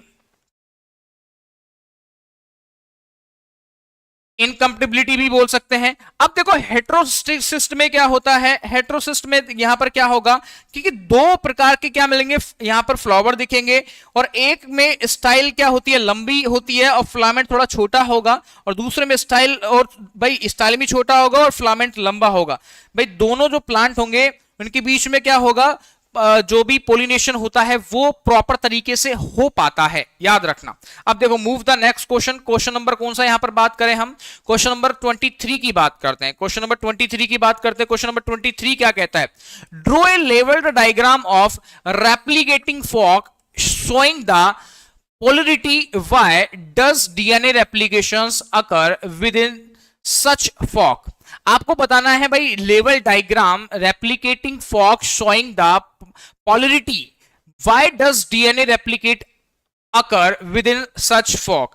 भाई यहां पर आपको बताना है कि जो रेप्लिकेशन फोक है डीएनए रेप्लिकेशन के दौरान क्या बनाता है? डबल हेलिक्स बनाता है, जो कि भाई बोल सकते हैं कि भाई ये एक किसकी फॉर्म में खुलेगा? जब हम डीएनए को, भाई ये डीएनए है, इसको जब हम ओपन करते हैं तो ओपन करने पर इस तरह से खुलेगा और ये क्या बनाता है? एक ओरी का फॉर्मेशन करता है। ओरी क्या होता है? Origin of replication. Origin of replication क्या बोलेंगे इसको? Origin of replication. ओरी का फॉर्मेशन करेगा जो कि 5 प्राइम टू 3 प्राइम और 3 प्राइम टू 5 प्राइम होगा। ओरिजिन ऑफ रेप्लिकेशन का फॉर्मेशन करेगा और ये इसको हम बोल सकते हैं कि सर ये क्या होगा? एक तरह का डबल हेलिक्स होता है। क्या होगा? एक तरह का डबल हेलिक्स यहां पर होता है, याद रखना भाई। ओरिजिन ऑफ रेप्लिकेशन होगा और ये जो फोक होगा, भाई फोक में रेप्लिकेशन क्यों होता है? क्योंकि डीएनए पॉलीमरेज एंजाइम क्या कर सकता है? जो डीएनए पॉलीमरेज एंजाइम है, मैं लिख देता हूं इसको, डीएनए पॉलीमरेज एंजाइम, ये क्या करता है मेरे प्यारे बच्चे? डीएनए पॉलीमरेज एंजाइम भाई यहां पर जो हमने रेप्लिकेशन बताया तो यहां नया प्राइमर बनाएगा। नया प्राइमर क्या करता है? ये यहां पर भाई एक और हम अगर यहां पर डीएनए स्टैंड बनाना चाहते हैं तो भाई डीएनए पॉलीमरेज क्या करेगा? इसको आगे नया स्टैंड बनाने का काम करता है कि भाई यहां पर डीएनए का क्या बन जाए? एक न्यू फ्रेगमेंट बन जाए। कहां से? 5 प्राइम टू 3 प्राइम पर एक न्यू फ्रेगमेंट बन जाए, इसलिए डीएनए पॉलीमरेज काम आता है, याद रखना। ये वाला क्वेश्चन बहुत ही आसान है, इसको आप बहुत अच्छे से कर सकते हो भाई। जिनमें से 2 स्टैंड बनते हैं, देखो 2 स्टैंड कौन कौन से बनते हैं कमेंट करके मुझे आप बता सकते हो भाई। सेट देखो मैं बता देता हूं कि जो हम ले रहे हैं कॉमन सेट ले रहे हैं, इसमें आप क्वेश्चन मैच कर लीजिए। क्वेश्चन मैच कर लीजिए मेरे प्यारे बच्चे, आप क्वेश्चन मैच कर लीजिए, इसमें सम्यक क्वेश्चन मैच कर लीजिए। इसको क्वेश्चन मैच कर लेंगे तो भाई आपको पता लग जाएगा कि भाई हम कौन सा सेट यहां यूज कर रहे हैं। देखो यहां पर सबसे बेस्ट क्या दे रखा है कि सर यहां पर 2 स्टैंड दिखेंगे, एक लैगिंग स्टैंड होगा और एक लीडिंग स्टैंड होता है। लैगिंग स्टैंड कौन सा होता है भाई? लैगिंग स्टैंड कौन सा होगा भाई? ये वाला होता है लैगिंग स्टैंड होगा। जबकि दूसरा वाला स्टैंड कौन सा होता है? ये जो जिसमें बिल्कुल भी लैग नहीं आ रहा, बीच में गैप नहीं आ रहा, इसको अपन क्या बोलते हैं भाई? एक तो लैगिंग स्टैंड है, जबकि दूसरा है लीडिंग स्टैंड। दूसरा है लीडिंग स्टैंड जिसमें बिल्कुल भी गैप नहीं आता है। आप समझ गए होंगे आंसर मैं क्या बोलना चाह रहा हूं। चलो नेक्स्ट क्वेश्चन की बात करते हैं। क्वेश्चन नंबर 24 भाई, क्वेश्चन नंबर 24 आप मैच कर लो। जो भी बच्चा जिस भी सेट का है आप मैच कर सकता है कि भाई क्या पढ़ रहे हैं। Study the given chart showing evolution of plant, answer the following questions. आपको बताना है एक फॉलोइंग चार्ट दिया गया है, इस चार्ट के बेसिस पर आपको बताना है कि भाई मोसेस, फर्न्स, पूरा का पूरा देखो फर्न्स, कोनिफर्स और फ्लोवरिंग प्लांट्स, भाई ये आपको चार्ट बनाना है। भाई चार्ट पूरा का पूरा दिया गया है, इसमें से कौन कौन सा होगा। फर्न्स और कोनिफर क्या होते हैं भाई? फर्न्स और कोनिफर ये क्या होते हैं जल्दी बताओ, ये क्या होते हैं? फाइसिलोफाइटोन्स। फर्न्स और कोनिफर्स ये क्या होंगे? फाइसिलोफाइटोन्स, फाइसिलियोफाइटोन्स, जल्दी बताओ। दूसरा यहां पर मैं बात करूं किसकी? फ्लोवरिंग प्लांट, यहां पर क्या होता है? शीड फर्न्स होता है। फ्लोवरिंग प्लांट क्या होगा? फ्लोवरिंग प्लांट होता है शीड फर्न होगा। जबकि फ्लिसिफोफाइटोन, फिसोफाइटोन क्या होगा? फिसिलोफाइटोन यहां पर फर्न एंड कोनिफर होता है। फ्लोवरिंग प्लांट होता है शीड फर्न होता है। और प्रिमिटिव की फॉर्म में हम बोल सकते हैं क्लोरोफाइट एसेसरीज की फॉर्म में यहां पर होगा भाई। क्लोरोफाइट एसेसरीज की फॉर्म में क्या होता है? क्लोरोफाइट एसेसरीज की फॉर्म में एक प्रिमिटिव होता है जो कि ग्रीन एल्गी की फॉर्म में यहां पर आता है। भाई यहां पर हम बोल सकते हैं कि जो आपका फिसिलोफाइटोन है ये तीनों को, मोसेस को, फर्न्स को और कोनिफर्स को, तीनों को क्या करेगा भाई? यहां पर शेयर कर सकता है। तीनों को क्या कर सकता है? शेयर कर सकता है। तो भाई यहां पर ऑप्शंस क्या दे रखे हैं? देखो यहां पर तीनों को तीनों ऑप्शंस क्या दे रखे हैं, identify the plant act as the immediate ancestor of both ferns and the conifers. तो हम इसका आंसर बता सकते हैं कि भाई यहां पर आइडेंटिफाई करना है plant which act as the immediate ancestors of both ferns and conifers. तो हम यहां पर बता सकते हैं कि भाई किसकी तरह करेगा। तो हम यहां पर देखा था कि भाई किसकी तरह यहां पर करेगा, सिलोफाइटोन की तरह करता है। किसकी तरह, सिलोफाइटोन। यहां पर मैं लिख देता हूं इसका आंसर क्या होगा, सिलोफाइटोन। इसमें कौन सा आंसर आ जाएगा, नंबर फर्स्ट में सिलोफाइटोन, ये इसका आंसर आ जाएगा। बी में क्या पूछा, name the nearest ancestor of flowering plant. भाई यहां पर बी में आंसर क्या आएगा, नियर एंसेस्टर पूछा है, तो नियर एंसेस्टर कौन सा होगा, नियर एंसेस्टर सबसे पास कौन सा डायग्राम में, शीड फंस है। भाई सबसे पास में कौन सा होगा, शीड फंस, तो सबसे नियर हो जाएगा यहां पर आंसर क्या है, सीड फंड्स। यहां इसका आंसर हो जाएगा क्या है, शीड फंड्स इसका आंसर है। भाई आंसर देख लो इसका नंबर 1 और 2 का। अब देखो यहां दे रखा है name the most primitive group of plant. Most primitive पूछा है, नंबर सी के लिए मोस्ट प्रिमिटिव पूछा है, तो मोस्ट प्रिमिटिव में आप क्या बता दोगे भाई, यहां पर मोस्ट प्रिमिटिव कौन सा होगा, यहां पर हम बोल सकते हैं कि सर ये आपका क्लोरोफाइट एंसेस्टर होता है। इसको हम अपन बोल दें कि सर ये क्या होगा, मोस्ट प्रिमिटिव, मोस्ट प्रिमिटिव होता है। क्या होता है, मोस्ट प्रिमिटिव। अगला क्या है, question number D. Question number D में देखो ये किसका आंसर हो गया, सी का आंसर हो गया। यहां पर psilophyton provides common ancestor to which classes. भाई यहां पर बताओ भाई किस कौन सी क्लास प्रोवाइड करता है, ये आपको बताना है कि भाई डी के अंदर यहां पर कौन सी क्लास प्रोवाइड करेगा। तो भाई सिंपल सी बात है, मैं यहां पर बता दूं, ये सी तक आपने आई होप कि आंसर लिख लिए होंगे, सी तक आपने आंसर लिख लिए होंगे। आगे मैं बता देता हूं, देखो आगे यहां पर किस किस को करेगा, क्वेश्चन नंबर डी में यहां पर किसके लिए करेगा। देखो मैं यहां पर क्वेश्चन नंबर डी को निकाल देता हूं। क्वेश्चन नंबर डी में हमने बोला है एंसेस्टर विच क्लासेस। देखो एक तो यहां पर किसके लिए करेगा, फंड्स के लिए करेगा, फंड्स के लिए करेगा। सेकंड यहां पर किसके लिए करेगा, सर ये शीड फंड्स के साथ साथ में कोनिफर्स के लिए भी करता है। किसके लिए, कोनिफर्स के लिए भी करेगा। सीड फंड्स के साथ में कोनिफर्स के लिए भी करेगा। कहां गया, ये रहा, कोनिफर्स के साथ में, वापस गया, कोई नहीं, कोनिफर्स के साथ में यहां पर शीड फंड्स के लिए भी करता है, फंड्स एंड शीड फंड्स के लिए, तीनों के लिए करता है। याद रखना ये किसके लिए आंसर हो जाएगा, डी के लिए। अब ई के लिए क्या है, name the common ancestor of psilophyton and seed ferns. Common ancestor बताना है दोनों के लिए। भाई दोनों के लिए कॉमन एंसेस्टर कौन सा है, tracheophytes ancestors is the common ancestor. भाई याद रखना यहां कौन सा है, tracheophyte ancestors, ancestor is the common ancestor. भाई इसका आंसर क्या हो जाएगा, एफ के लिए क्या आंसर आएगा, एफ के लिए देखो name the common ancestor of the mosses and the tracheophytes. भाई यहां पर बताना name the common ancestor of the mosses and the tracheophytes के लिए यहां पर बताना है। तो आप बता सकते हैं क्लोरोफाइट्स एंसेस्टर, यहां पर क्या होगा, कॉमन एंसेस्टर होगा। ये क्या होगा इसके लिए, जल्दी इसका आंसर लिख लीजिए, क्लोरोफाइट्स एंसेस्टर। इसके लिए क्या आ जाएगा, क्लोरोफाइट एंसेस्टर। ये इसका एक ईच एंड एवरी का आंसर मैंने यहां पर बता दिया है। इसका आंसर आप लिख सकते हो, फटाफट से आप नोट कर सकते हो मेरे प्यारे बच्चे। अब देखो यहां पर नेक्स्ट क्वेश्चंस की बात करते हैं। नेक्स्ट क्वेश्चन कौन सा आता है हमारे पास में, जल्दी से आप नोट कर लीजिए। फिर यहां पर नेक्स्ट क्वेश्चन आता है आपका 25 नंबर का। अब देखो 25 नंबर में क्या दे रखा है, mention A product of human welfare obtained with the help of each of one following. अब देखो यहां पर क्या दे रखा है, सैक्रोमाइसिस सेरेविसी प्रो। देखो सैक्रोमाइसिस सेरेविसी में क्या दे रखा है भाई, यहां पर आपको इसको एक्सप्लेन करना है, एक्सप्लेन करना है सैक्रोमाइसिस सेरेविसी क्या होता है भाई, कहां काम आता है। एथेनॉल होता है जो कि क्या आएगा, वाइन बनाने में काम आती है। भाई ये एथेनॉल होगा, एथेनॉल और वाइन बनाने में, ब्रेड बनाने में भी काम आता है। याद रखना किसमें, एथेनॉल और ब्रेड बनाने में। नहीं, एथेनॉल बोल सकते हैं हम शराब को। देखो यहां पर एथेनॉल बनाने में काम आएगा, साथ में ब्रेड के फॉर्मेशन में ये काम आता है, ब्रेड के फॉर्मेशन में भी ये काम आता है।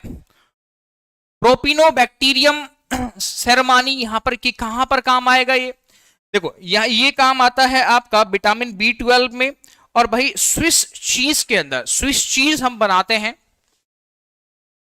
स्विस चीज हम बनाते हैं, यानी कि मैं बोल दूं कि बस CO2 के अंदर हम क्या कर सकते हैं, इसमें CO2 के अंदर पोर करने में भी ये काम आता है, CO2 के अंदर छेद करने में भी काम आता है आपका। साथ में ये किसके लिए काम आता है, विटामिन B12 के लिए भी काम आएगा, विटामिन B12 के लिए भी आपका ये काम आता है। अब देखो एस्परजिलस नाइगर, भाई बहुत ही अच्छा है। एस्परजिलस नाइगर क्या होता है, एक तरह का सिट्रिक एसिड होता है। ये क्या होगा, एक तरह का, यहां लिख दूं, एक तरह का क्या होता है, सिट्रिक एसिड, सिट्रिक एसिड होता है। एस्परजिलस नाइगर एक तरह का क्या होगा, सिट्रिक एसिड होता है। ये भी हो गया। अब ट्राइकोडर्मा, यहां पर देखो पोलीस्पोरम क्या होता है, ट्राइकोडर्मा पोलीस्पोरम किसके लिए बोला है, साइक्लोस्पोरिन ए के लिए यहां पर बोला है, किसके लिए बोला है, साइक्लोस्पोरिन ए के लिए यहां पर बोला है। आप लिख सकते हैं ट्राइकोडर्मा पोलीस्पोरम किसके लिए बोला है, साइक्लोस्पोरिन ए। मैं यहां लिख देता हूं इसको, साइक्लोस्पोरिन ए के लिए बोला है, साइक्लोस्पोरिन ए के लिए बोला है। अब देखो यहां पर एसिटोबैक्टर एसिटाई, एसिटोबैक्टर एसिटाई, देखो यहां पर ये किसके लिए बोला है, साइक्लोस्पोरिन ए के लिए बोला है, साइक्लोस्पोरिन ए, इसका पूरा नाम क्या है, साइक्लोस्पोरिन ए ट्राइकोडर्मा पोलीस्पोरम। अब एसिटोबैक्टर एसिटाई किसके लिए बोला है, एसिटोबैक्टर एसिटाई देखिएगा, एसिटोबैक्टर एसिटाई यहां पर मैं लिख देता हूं इसको, एसिटोबैक्टर एसिटाई बोलते एसिटिक एसिड, यानी सिरका होता है, वेनेगर बोलते हैं ना, वेनेगर, या मैं बोलता हूं सिरका, सिरका के लिए होता है, या वेनेगर की फॉर्म में यहां पर काम आता है, वेनेगर या सिरका की फॉर्म में यहां पर काम आएगा। ये आपको पूरा का पूरा क्वेश्चंस करने, देखो यहां पर लिख देता हूं मैं, ये है वेनेगर या सिरका की फॉर्म में यहां पर काम आता है, वेनेगर या सिरका की फॉर्म में एसिटोबैक्टर एसिटाई, या मैं इसको बोल सकता हूं एसिटिक एसिड की फॉर्म में भी काम आता है। देखो यहां पर साइड में लिखे, यह क्या है, एसिटिक, देखो यहां पर लिखा है मैंने, किस फॉर्म में काम आएगा, देखो यहां पर एसिटिक, ये है आपका, हम इसको कोई दिक्कत नहीं, मैं बोल देता हूं इसका लिए कौन सा काम आएगा, एसिटिक एसिड, एसिटिक एसिड की फॉर्म में भी काम आता है, एसिटिक एसिड की फॉर्म में भी काम आएगा वेनेगर सिरका। तो भाई सबके हमने लिखा है स्ट्रेप्टोकोकस, भाई स्ट्रेप्टोकोकस, भाई आपको पता है कि जब एक साथ बहुत सारी बैक्टीरिया की कोकस की कोकाई आ जाए, तो भाई बैक्टीरिया में आपने ये स्ट्रक्चर देखी होगी स्ट्रेप्टोकोकस की, बैक्टीरिया में आपने ये स्ट्रक्चर देखी होगी स्ट्रेप्टोकोकस, जब कोकाई, जब बहुत सारी क्या आ जाए, कोकाई एक साथ यहां पर आ जाए, तो भाई ये किसके लिए आता है आपका, ये हमने बैक्टीरिया के अंदर पढ़ा होगा स्ट्रेप्टोकोकस, याद रखना। क्वेश्चन नंबर किसकी बात करते हैं, क्वेश्चन नंबर 26 की बात करते हैं। क्वेश्चन नंबर 26 देखो, बहुत ही आसान क्वेश्चन है।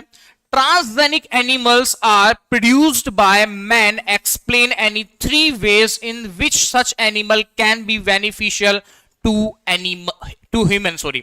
अब देखो यहाँ transgenic animals are produced by man, explain any 3 way in which such animals can be beneficial to human. भाई आपको बताना है बेनिफिशियल क्या है, क्वेश्चन नंबर 26 के लिए बेनिफिशियल क्या क्या है, तो भाई आप बता सकते हो यहां पर कि इसके लिए बेनिफिशियल कौन कौन सा होगा। ट्रांसजेनिक एनिमल के लिए भाई उपयोगी क्या होता है, डिजीज में हम बोल सकते हैं कि ट्रांसजेनिक जो में मैक्सिमम क्या उपयोग किया जाता है, भाई ट्रांसजेनिक एनिमल कौन सा होता है, मैं लिख देता हूं यहां पर, ट्रांसजेनिक एनिमल एक ही यूज किया जाता है जो जीवन में हमारे घर में पकड़ते रहते हैं, कौन सा होता है, माइस, मेरे प्यारे बच्चे, चूहा। तो यहां पर हम लिख सकते हैं कि ट्रांसजेनिक एनिमल कौन सा है, देखो यहां पर लिखा हमने ट्रांसजेनिक एनिमल कौन सा होता है मेरे प्यारे बच्चे, माइस, कौन सा होगा, माइस। भाई अगर आपको इसकी पीडीएफ चाहिए तो भाई पीडीएफ के लिए आप कांटेक्ट कर सकते हैं, एक्सप्लेन पीडीएफ आपको मिलेगी पूरे पेपर की कंप्लीट एक्सप्लेन वीडियो आपको पीडीएफ चाहिए विद, भाई यहां पर क्लास खत्म होने पर तो आप यहां पर आपको कंप्लीट, भाई आप इस पे मैसेज कीजिए 9009008148 पर आप कांटेक्ट कर सकते हैं। ये नंबर याद रख लो, 9009008148 पे आप कांटेक्ट कर लो, कंप्लीट एक्सप्लेन्ड आपको पीडीएफ मिल जाएगी मेरे प्यारे बच्चे। अब देखो ट्रांसजेनिक एनिमल मैंने क्या बताया यहां पर, ट्रांसजेनिक एनिमल हमने बताया माइस। क्या बताया? माइस। भाई जो जिसका भाई यूज कहां करते हैं, अल्जाइमर्स में करेंगे हम और कैंसर में कर सकते हैं। भाई याद रखना इसका यूज हम कहां कर सकते हैं। देखो मैं इसका यहां पर लिख देता हूं, इसका यहां पर लिख देते हैं, इसका यूज हम कहां करेंगे, कैंसर में यूज किया जा सकता है या सिस्टिक फाइब्रोसिस में किया जा सकता है। किसमें? सिस्टिक फाइब्रोसिस में किया जा सकता है या कैंसर में किया जा सकता है, याद रखना, या अल्जाइमर्स में भी किया जा सकता है, याद रखना। क्वेश्चन नंबर 27 की बात करते हैं, क्वेश्चन नंबर 27 की बात करते हैं भाई ट्रांसजेनिक। भाई याद रखना इसमें अगर मैं ह्यूमन की बात करता हूं तो ह्यूमन में आप जो ब्लड क्लोटिंग फैक्टर्स होते हैं, जैसे फैक्टर नंबर आपका 9 की मैं बात करता हूं तो भाई ह्यूमन इंसुलिन और ब्लड क्लोटिंग फैक्टर में भी आपका क्या प्रोड्यूस हो सकता है भाई, ट्रांसजेनिक एनिमल्स के लिए हम यूज ले सकते हैं। भाई बेनिफिशियल किस लिए भाई, यहां पर ह्यूमंस में क्या हो सकता है, मैं लिख देता हूं यहां पर फैक्टर आता है आपका 9 फैक्टर होता है जो कि किसके लिए आता है, ह्यूमंस के लिए आता है, ह्यूमंस के लिए आएगा। इस ह्यूमंस में क्या होगा, ब्लड क्लोटिंग फैक्टर होता है। कौन सा फैक्टर होता है ह्यूमन में? ब्लड क्लोटिंग फैक्टर होता है, ब्लड क्लोटिंग फैक्टर होता है। या मैं इसको दूसरा बोल सकता हूं कि सर यहां पर ब्लड क्लोटिंग फैक्टर या ह्यूमन इंसुलिन के लिए भी काम आ सकता है, ह्यूमन इंसुलिन के लिए भी काम आता है, इसके लिए ह्यूमन इंसुलिन के लिए भी काम आ सकता है। तो याद रखना बेनिफिशियल क्या क्या हो जाता है ट्रांसजेनिक एनिमल्स के लिए। और आपसे प्रॉपर पूछ लिया जाए कि सर यहां पर ट्रांसजेनिक एनिमल कौन सा होगा, प्रॉपर पूछ लिया जाए तो भाई ट्रांसजेनिक एनिमल कौन सा होगा, ट्रांसजेनिक एनिमल होता है जो सदाबहार एनिमल माना जाता है, माइक। कौन सा होता है? माइस आपका। सर सेट 3 करवा दीजिए। देखो यार आपका नाम है भाई मेरे प्यार बच्चे, देखो यार सेट 3 में करवा दूंगा, लेकिन देखो सभी सेट का कॉमन सेट में लेकर चल रहा हूं। आपका कोई भी सेट हो, आपका जैसा भी सेट है, कोई भी सेट हो, यहां पर आप क्वेश्चन मैच कर लीजिए। क्वेश्चन नंबर चेंज हो सकते हैं, ऊपर नंबरिंग चेंज हो सकती है, लेकिन मेरे प्यारे बच्चे ये जो क्वेश्चन है ना, ये सेम रहेगा, ये क्वेश्चन है ना ये सेम रहेगा। तो भाई अगला क्वेश्चन पढ़ते हैं, क्वेश्चन नंबर 27। तो जल्दी जल्दी यहां पर एक बार अगर आपको आंसर्स प्रॉपर मिल रहे हैं तो कमेंट बॉक्स में यहां पर कुछ हर्ट डाल दीजिए, या एकदम समझ में आ रहा है डन सर एकदम लिख दीजिए, ताकि भाई और अपने दोस्तों तक शेयर कर दीजिए और वीडियो को शेयर जरूर करें। और डेली यहां पर क्या लगेगी, लाइव क्लासेस लग रही है फॉर नीट एग्जामिनेशंस। भाई डेली नीट के क्वेश्चंस में लेकर आ रहा हूं।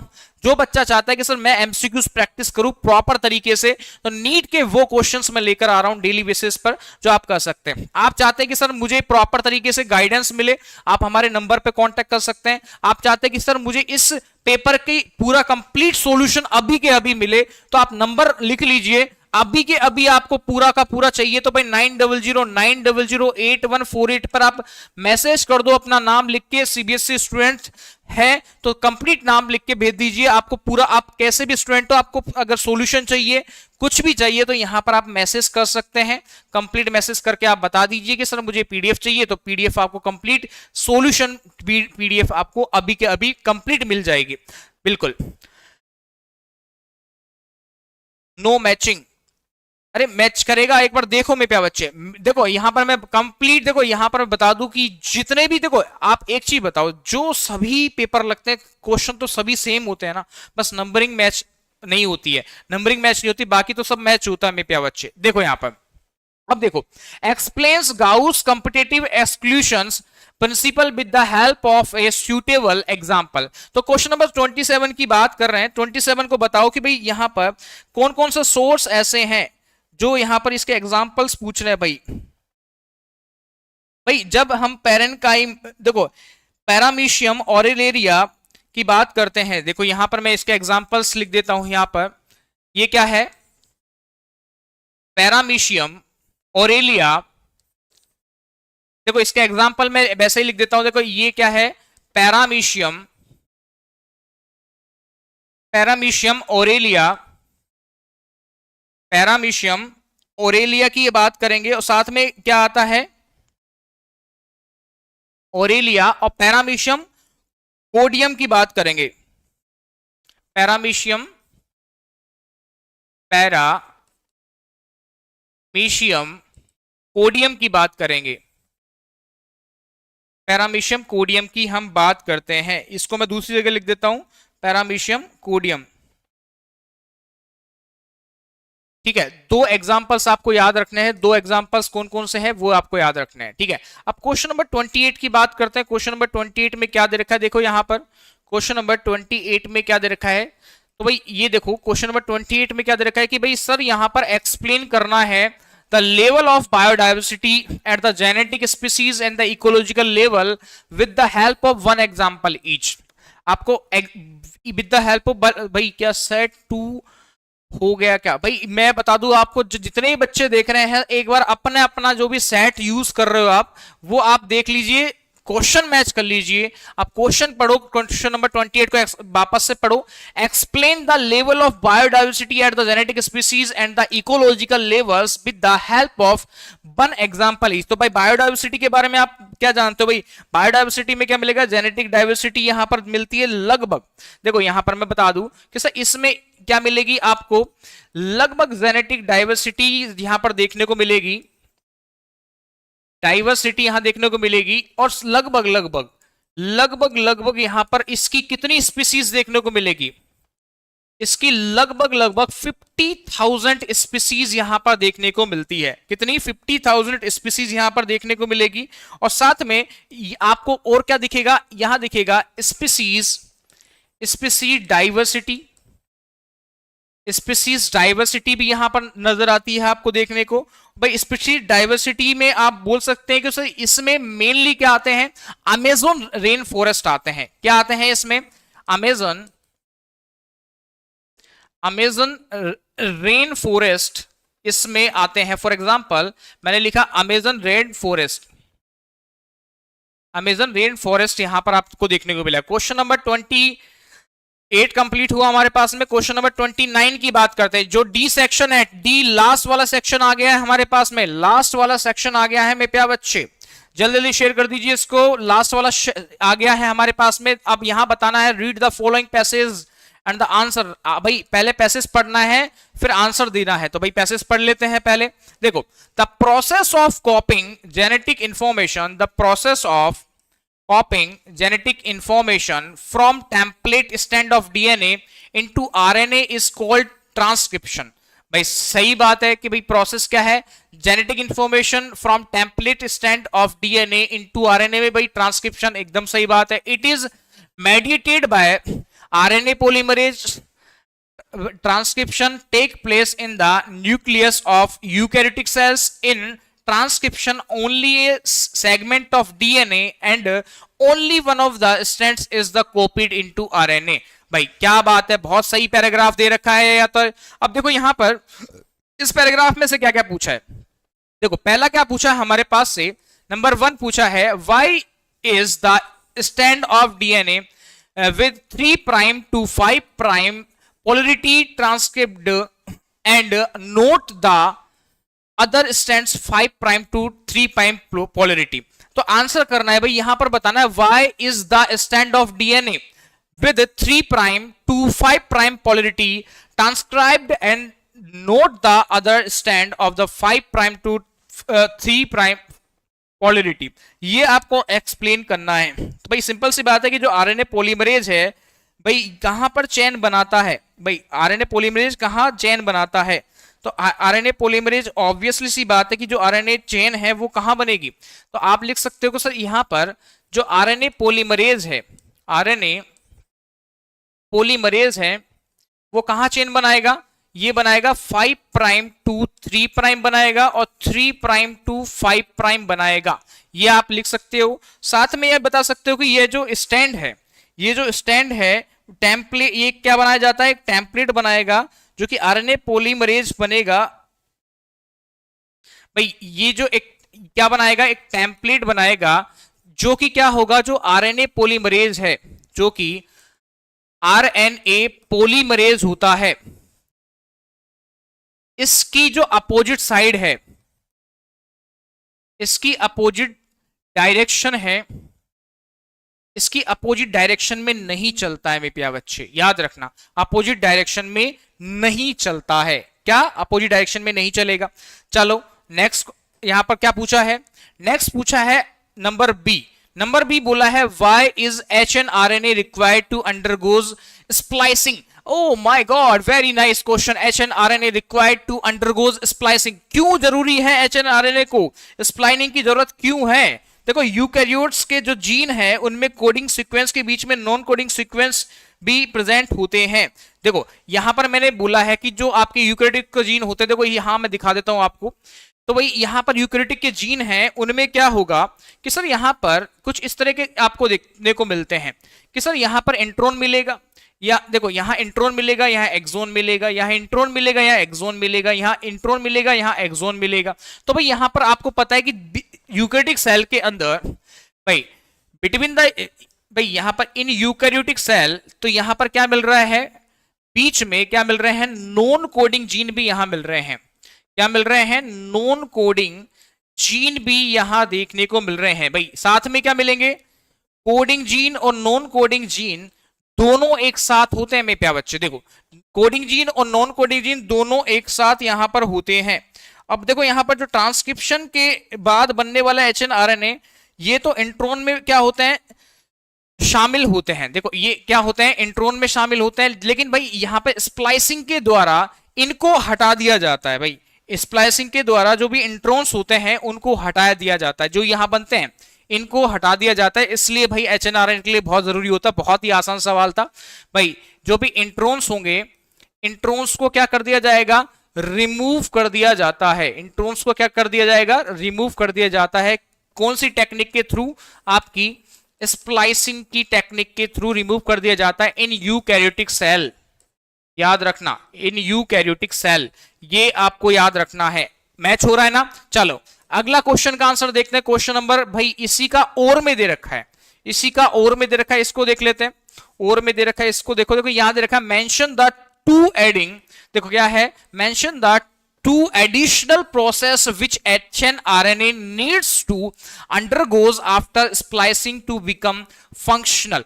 वापस से पढ़ते हैं इसको। देखो क्या दे रखा है, मेंशन करना, mention the two additional processes, दो प्रोसेस यहां एडिशनल दे रखी है, which HNRNA needs to undergoes after splicing to become functional. भाई यहां पर जो भी आपका HNRNA है वो स्प्लाइसिंग के बाद HNRNA को कौन सी दो यहां प्रोसेस देखनी करनी पड़ती है।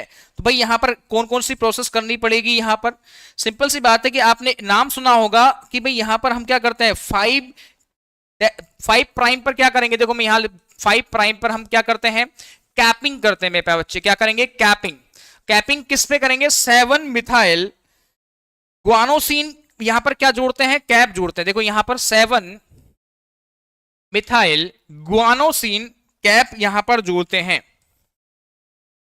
ग्वानोसिन कैप यहां पर मैं जोड़ूंगा, 7 मिथाइल ग्वानोसिन कैप यहां पर जोड़ूंगा, 5 प्राइम पर यहां पर कैपिंग करूंगा। याद रखना 5 प्राइम पर। और जो ये mRNA होता है वो डिग्रेडेशन से बचाता है। देखो जो mRNA होगा वो क्या करेगा, जो देखो HNRNA को तो हम 5 कैपिंग जोड़ देंगे, जो mRNA है वो डिग्रेडेशन से बचाएगा। याद रखना। अब क्वेश्चन नंबर किसकी बात करते हैं, यहां पे सी की बात करते हैं। Why is only one strand of the DNA transcribed give 2 regions। भाई यहां पर पूछा है कि 1 strand of DNA ट्रांसक्राइब्ड होता है 2 रीजन बताओ। कोई 2 रीजन यहां बताना है कि भाई यहां पर स्प्लाइसिंग के बाद HNRNA की कौन सी 2 प्रोसेस यहां पर करनी पड़ती। इसके बाद तो हमने देख लिया था कि सर यहां पर एक तो ये है, और दूसरी मैंने यहां बता देता हूं कि भाई 3 डैश पे कौन सी करते हैं, भाई पोली ए करते हैं। इसका भाई इसका क्या है, पोली ए, पोली ए चेन। तो भाई यहां 2 प्रोसेस है, दोनों के नाम आप लिख लीजिएगा। अब बताओ यहां पर 2 रीजन बताने हैं, अगले में 2 रीजन बताने हैं। डीएनए का केवल एक स्ट्रैंड ट्रांसक्रिप्ट क्यों होता है, भाई डीएनए का केवल एक स्ट्रैंड ट्रांसक्रिप्ट क्यों होता है, भाई क्योंकि भाई जो कॉम्प्लीमेंट्री आरएनए बनेगा वो आगे जाके क्या बना देता है, कॉम्प्लीमेंट्री आरएनए आगे जाके क्या बना लेगा, भाई कॉम्प्लीमेंट्री है वो आगे जाके, मैं सिंपल लिख देता हूं, डबल स्टैंडर्ड डीएनए का फॉर्मेशन कर लेता है। किसका फॉर्मेशन कर लेता है, डबल स्टैंडर्ड डीएनए का फॉर्मेशन कर लेता है। क्या बात है, बहुत बढ़िया। अब देखो हम बात करते हैं 30 क्वेश्चन की। क्वेश्चन नंबर 30 की बात करते हैं भाई। इसमें भी बोल रखा है, एक पैसेज दे रखा है, इसको रीड करना है। बहुत, ये भी बहुत इंटरेस्टिंग पैसेज होता है। देख लो, we know that plasmids and bacteriophage are that most commonly used vector in biotechnology experiments. If we can link an alien piece of DNA to the plasmid DNA, the alien DNA can be multiplied equal to the copy number of the plasmid. Engineered vectors use these days study the diagram of the E. coli and cloning vector PVR322 and the answer the questions that follows।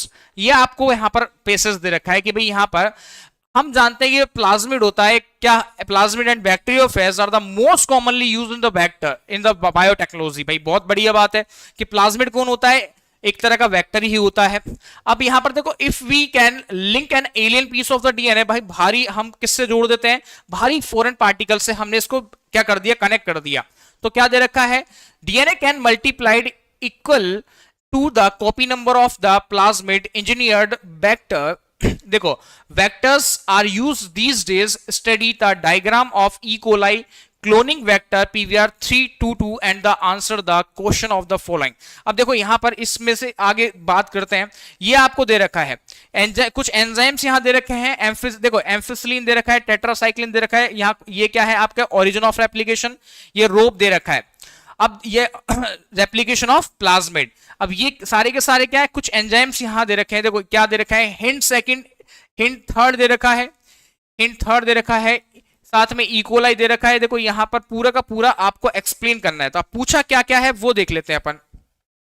यहां पूछा है number 1 ए में क्या पूछा है, why are plasmids and bacteriophage used as a cloning vector. तो भाई यहां पर आपको बताना है भाई क्लोनिंग वेक्टर में यूज क्यों हो रहे हैं, क्लोनिंग वेक्टर में यूज क्यों हो रहे हैं। तो भाई एलियन से जुड़कर भाई क्या बनाएगा, होस्ट के साथ भाई एक डीएनए मल्टीप्लाई होता है, प्लाज्मिड सर्कुलर डीएनए होता है। भाई ये क्या करेगा, रेप्लिकेट करता है और बैक्टीरियोफेज बैक्टीरिया को इन्फेक्ट करके उसकी कॉपी बना देते हैं। तो सिंपल सी बात है कि हमने बोल दिया कि सर एक ये जो प्लाज्मिड होगा ये आपस में क्या फॉरेन डीएनए को कनेक्ट कर लेगा और फॉरेन डीएनए को कनेक्ट करके भाई एक क्या बना देगा, रिकॉम्बिनेंट डीएनए का फॉर्मेशन कर लेता है। क्या कर लेगा, रिकॉम्बिनेंट डीएनए का फॉर्मेशन कर लेता है। ये क्या है, फॉरेन जीन, ये है फॉरेन जीन और ये क्या है, प्लाज्मिड। और ये दोनों मिलकर क्या बना लिए, रिकॉम्बिनेंट डीएनए का फॉर्मेशन इन्होंने कर लिया है। किसका फॉर्मेशन कर लिया, रिकॉम्बिनेंट डीएनए का फॉर्मेशन कर लिया है। और ये हम बोल सकते हैं कि सर ये फॉरेन जीन बोल सकता हूं या मैं इसको दूसरा नाम दे सकता हूं, हॉस्ट सेल भी यहां पर हम इसको बोल सकते हैं मेरे प्यारे बच्चे। तो भाई इसको याद रखना है। और साथ में बैक्टीरियोफेज को भाई हम बोल सकते हैं कि भाई जो बैक्टीरिया है बैक्टीरियोफेज को क्या करेगा, इन्फेक्ट करके अपनी कॉपीज तैयार कर लेता है। अब नंबर सेकंड में क्या पूछा है, देखो यहां पर आइडेंटिफाई करना है। नंबर सेकंड में क्या पूछा है, देखो आइडेंटिफाई करना है the gene in the cloning vector that control the copy number of the vector. भाई यहां पर पहले आइडेंटिफाई करना है the gene in the cloning vector that control the copy number of the vectors. Second क्या है, the restriction site C in the top DNA. तो भाई यहां पर आइडेंटिफाई में क्या क्या होगा, जल्दी जल्दी यहां पर कमेंट करके भी आप मुझे बता सकते हैं कि सर वेक्टर की कॉपी नंबर कंट्रोल करने वाला जीन कौन सा होगा, वेक्टर की कॉपी कंट्रोल करने वाला जीन कौन सा होगा। देखो मैं दिखा देता हूं, जीन कौन सा होगा वेक्टर को कंट्रोल करने वाला, रोप यानी रेप्लिकेशन ऑफ प्लाज्मिड। ये कौन सा होता है, आपको वेक्टर की जीन को कंट्रोल करता है। ये कौन है, वेक्टर जीन को कंट्रोल करता है, यह वेक्टर जीन कंट्रोलर होगा। कौन, आपका रोप यहां पर क्या होगा, वेक्टर जीन को कंट्रोल करता है। किसके पास में होते, पीवीआर 322 के अंदर ये आपको देखने को मिलेगा। अब देखो यहां पर पीवीआर 300 भाई रोप जीन के अंदर रिस्ट्रिक्शन साइट कौन सी मिलेगी यहां पर। भाई यहां पर अगला क्वेश्चन क्या था हमारे पास में, अगला क्वेश्चन भी देख लेते हैं इसका। अगला क्वेश्चन क्या है यहां पर, देखो इसका कहां गया, ये रहा the restriction site C in the rop gene. पर रोप जीन में रिस्ट्रिक्शन साइट कौन सी है, रोप जीन में रिस्ट्रिक्शन साइट कौन सी है। तो भाई यहां देख लो रोप जीन में रिस्ट्रिक्शन साइट कौन सी है। देखो यहां पर रोप जीन के अंदर साइट कौन सी, देखो रोप जीन ये रहा। रोप का मतलब क्या है, रेप्लिकेशन ऑफ प्लाज्मिड। मैं लिख देता हूं इसको, रेप्लिकेशन ऑफ प्लाज्मिड। क्या है? Replication of plasmid. अब देखो रिस्ट्रिक्शन साइट कौन सी है मेरे प्यारे बच्चे, तो यहां पर आप बोल सकते हो कि सर यहां पर इस कौन सी साइट होती है, सी वाली साइट कौन सी है, पीवीयू सेकंड यहां दे रखा है, पीवीयू सेकंड यहां दे रखा है भाई, याद रखना कौन सा है, पीवीयू सेकंड यहां दे रखा है। जबकि वेक्टर कंट्रोलर साइट कौन सी यूरोप की भाई, ये भी है, ये है वेक्टर कंट्रोलर साइट भी हम इसको बोल रहे हैं। ठीक है, दोनों साइट आपको पता होनी चाहिए, दोनों साइट के बारे में यहां पर हमने बता दिया है। अब देखो नेक्स्ट यहां पर क्वेश्चन की बात करते हैं। नेक्स्ट क्वेश्चन कौन सा आ जाता है, देखो यहां पर इसका और वाला बात करते हैं, और वाला। अब देखो यहां पर मैंने बोला और में कि identify and name two selectable markers show in the diagram. आपको बताना है भाई दो सेलेक्टेबल मार्कर कौन कौन से होते हैं, इसके दो सेलेक्टेबल मार्कर्स के बारे में आपसे पूछा है।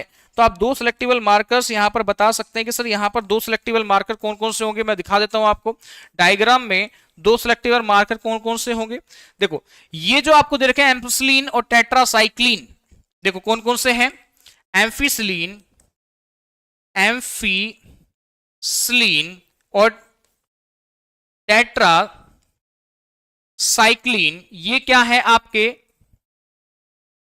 सेलेक्टेबल मार्कर्स होते हैं। याद रखना एम्फिसिलीन और जिसे हम क्या बोलते हैं एएमपी और यहां पर टेट्रासाइक्लिन, ये सेलेक्टेबल मार्कर्स होते हैं। चलो आगे चलते हैं क्वेश्चन में।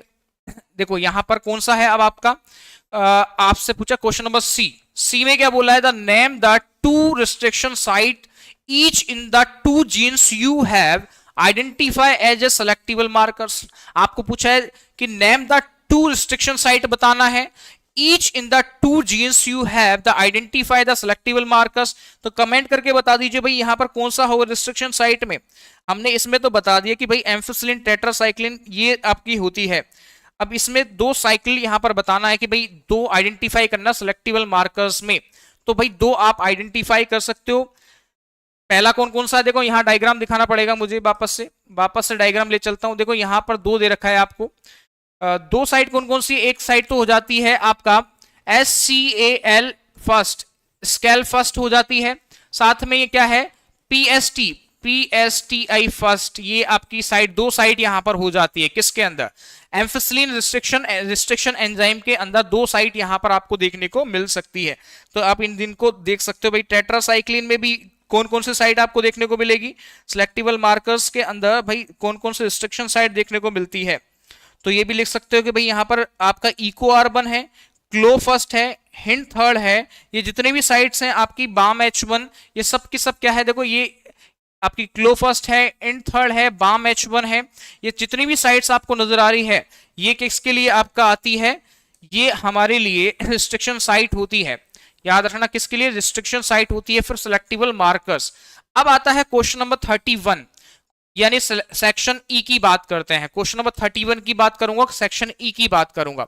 देखो हम क्या कर रहे हैं यहां पर, briefly explain the events of the fertilisation and implantation in an adult human female. भाई आपको एक्सप्लेन करना है कि भाई फर्टिलाइजेशन और इम्प्लांटेशन को आपको एक्सप्लेन करना है। तो भाई आप पहले क्वेश्चन पढ़ो, भाई यहां पर आपको फर्टिलाइजेशन क्या होता है। आप बोल सकते हो फर्टिलाइजेशन क्या होता है, ओव्यूलेशन के बाद फैलोपियन ट्यूब में, भाई सिंपल सी बात है कि भाई फर्टिलाइजेशन में हमने क्या देखा है कि भाई एक फर्टिलाइजेशन में एक पूरा का, देखो मैं ऐसे ही बता देता हूं, फर्टिलाइजेशन में सिंपल सी बात है कि यहां पर एक क्या आएगा, स्पर्म आएगा। स्पर्म कहां आता है, आपकी फैलोपियन ट्यूब में आएगा। एग आता है, दोनों फर्टिलाइज होते हैं, फर्टिलाइजेशन होगा, वो कहां जाएगा, भाई 6 से 10 दिन के अंदर अंदर कहां जाता है, यूट्रस पार्ट में जाएगा। यूट्रस में भाई आपस में क्या बना लेगा, भाई आपने देखा होगा स्पर्म की जो लेयर होती, भाई आपको पता है कि स्पर्म की लेयर कौन सी होगी, स्पर्म के पास में हम जाते हैं, भाई यहाँ पर ये एग है, एग के पास में दो लेयर यहाँ पर मिलती है। स्पर्म किसको हिट करेगा, स्पर्म हिट करता है किसको, ये आपका एग है, ये स्पर्म है, दोनों आपस में मिलते हैं कहां पर, फैलोपियन ट्यूब में। फैलोपियन ट्यूब के अंदर ये देखे जाते हैं। भाई जब दोनों भाई फैलोपियन ट्यूब के अंदर होंगे, इस प्रोसेस को हमने क्या बोला है, फर्टिलाइजेशन बोला है। इस प्रोसेस को मैं क्या बोलूंगा, फर्टिलाइजेशन बोलता हूं। और भाई सिंपल सी बात है कि यहां पर जो ओव्यूलेशन के बाद जो भी एग बनेगा फैलोपियन ट्यूब में आता है, स्पर्म क्या होगा, सर्विक्स से जो आपका यूट्रस होता है फैलोपियन ट्यूब में पहुंचते हैं, और जो स्पर्म होगा वो एक्रोसोम के रिएक्शन करके एक्रोसोमल एंजाइम देता है और क्या करता है, जोनोपेलोसिडा की को गलाकर क्या करेगा, स्पर्म को क्या कहां एंटर करा देगा, इसके अंदर एंटर करा देगा, एग के अंदर एंटर करा देता है। ये आपको याद रखना है। जबकि इंप्लांटेशन क्या होगा, जाइगोट फेलोपियन ट्यूब में क्लीवेज शुरू करता है भाई। यहां पर भाई इंप्लांटेशन में 2 सेल बनेगी, 4 सेल बनेगी, 16 सेल बनेगी, ये प्रॉपर बनती जाएगी। अब देखो यहां पर नेक्स्ट क्वेश्चन कौन सा आ जाता है हमारे पास में, नेक्स्ट क्वेश्चन आता है 32 नंबर का क्वेश्चन होता है। अब देखो, work our separate monohybrid course and the F2 generation between 2 pea plant, 2 भाई यहां पर 2 pea plant के बीच में क्या कराया जा रहा है, क्रॉस कराया जाता है। तो यहां पर बोल रहा है एंटीरियम plants both having contrasting traits with the respect to the color of flower, comment on the pattern of the inheritance in the cross carried out in such 2 cases। तो भाई यहां पर आपसे 2 केस पूछा है कि भाई यहां पर जो प्लांट है उसमें क्या होगा। तो भाई इसके बारे में आपको बताना है कि भाई इसके अंदर क्या क्या होने वाला है। सेपरेट मोनोहाइब्रिड प्लांट के बारे में पूछा है, तो इसके बारे में आपको यहां बताना है कि क्रोमोसोम भाई पी प्लांट, और यहां पर है एंटीयरम में मोनोहाइब्रिड कोर्स कराएंगे। तो भाई इनका मोनोहाइब्रिड कोर्स किसके बेस पर लागू होता है, लॉ ऑफ डोमिनेंस पर। हम देखेंगे कि क्या कौन कौन सा रेशियो आते हैं, वो रेशियो यहां पर देखेंगे भाई, याद रखना। भाई यहां पर हम नॉर्मल कर देंगे, कौन सा क्रॉस करेंगे, मोनोहाइब्रिड क्रॉस करेंगे, मोनोहाइब्रिड क्रॉस कर दिया। अब यहां पर मोनोहाइब्रिड क्रॉस में कौन सा होगा, law of dominance. Law of dominance के अंदर यहां पर कौन सा आता है भाई, यहां पर आपस में हम दोनों फ्लावर्स को क्रॉस करवाकर यहां पर क्रॉस करेंगे। तो भाई ये आपका क्वेश्चन नंबर ए का यहां पर आंसर हो जाता है कि भाई जो पैटर्न होगा, इसका रेशियो होता है, वो किस में आता है भाई। अगर मैं इसका जीनोटाइप निकालता हूं या फिनोटाइप निकालता हूं, तो भाई यहां पर आपको क्या देखने को मिलेगा कि सर इसके अंदर इसके रेशो में, जैसे मान लो इसका रेशो मैंने निकालने पर 1:2:1 आता है, और ये किसका एग्जाम्पल हो जाता है,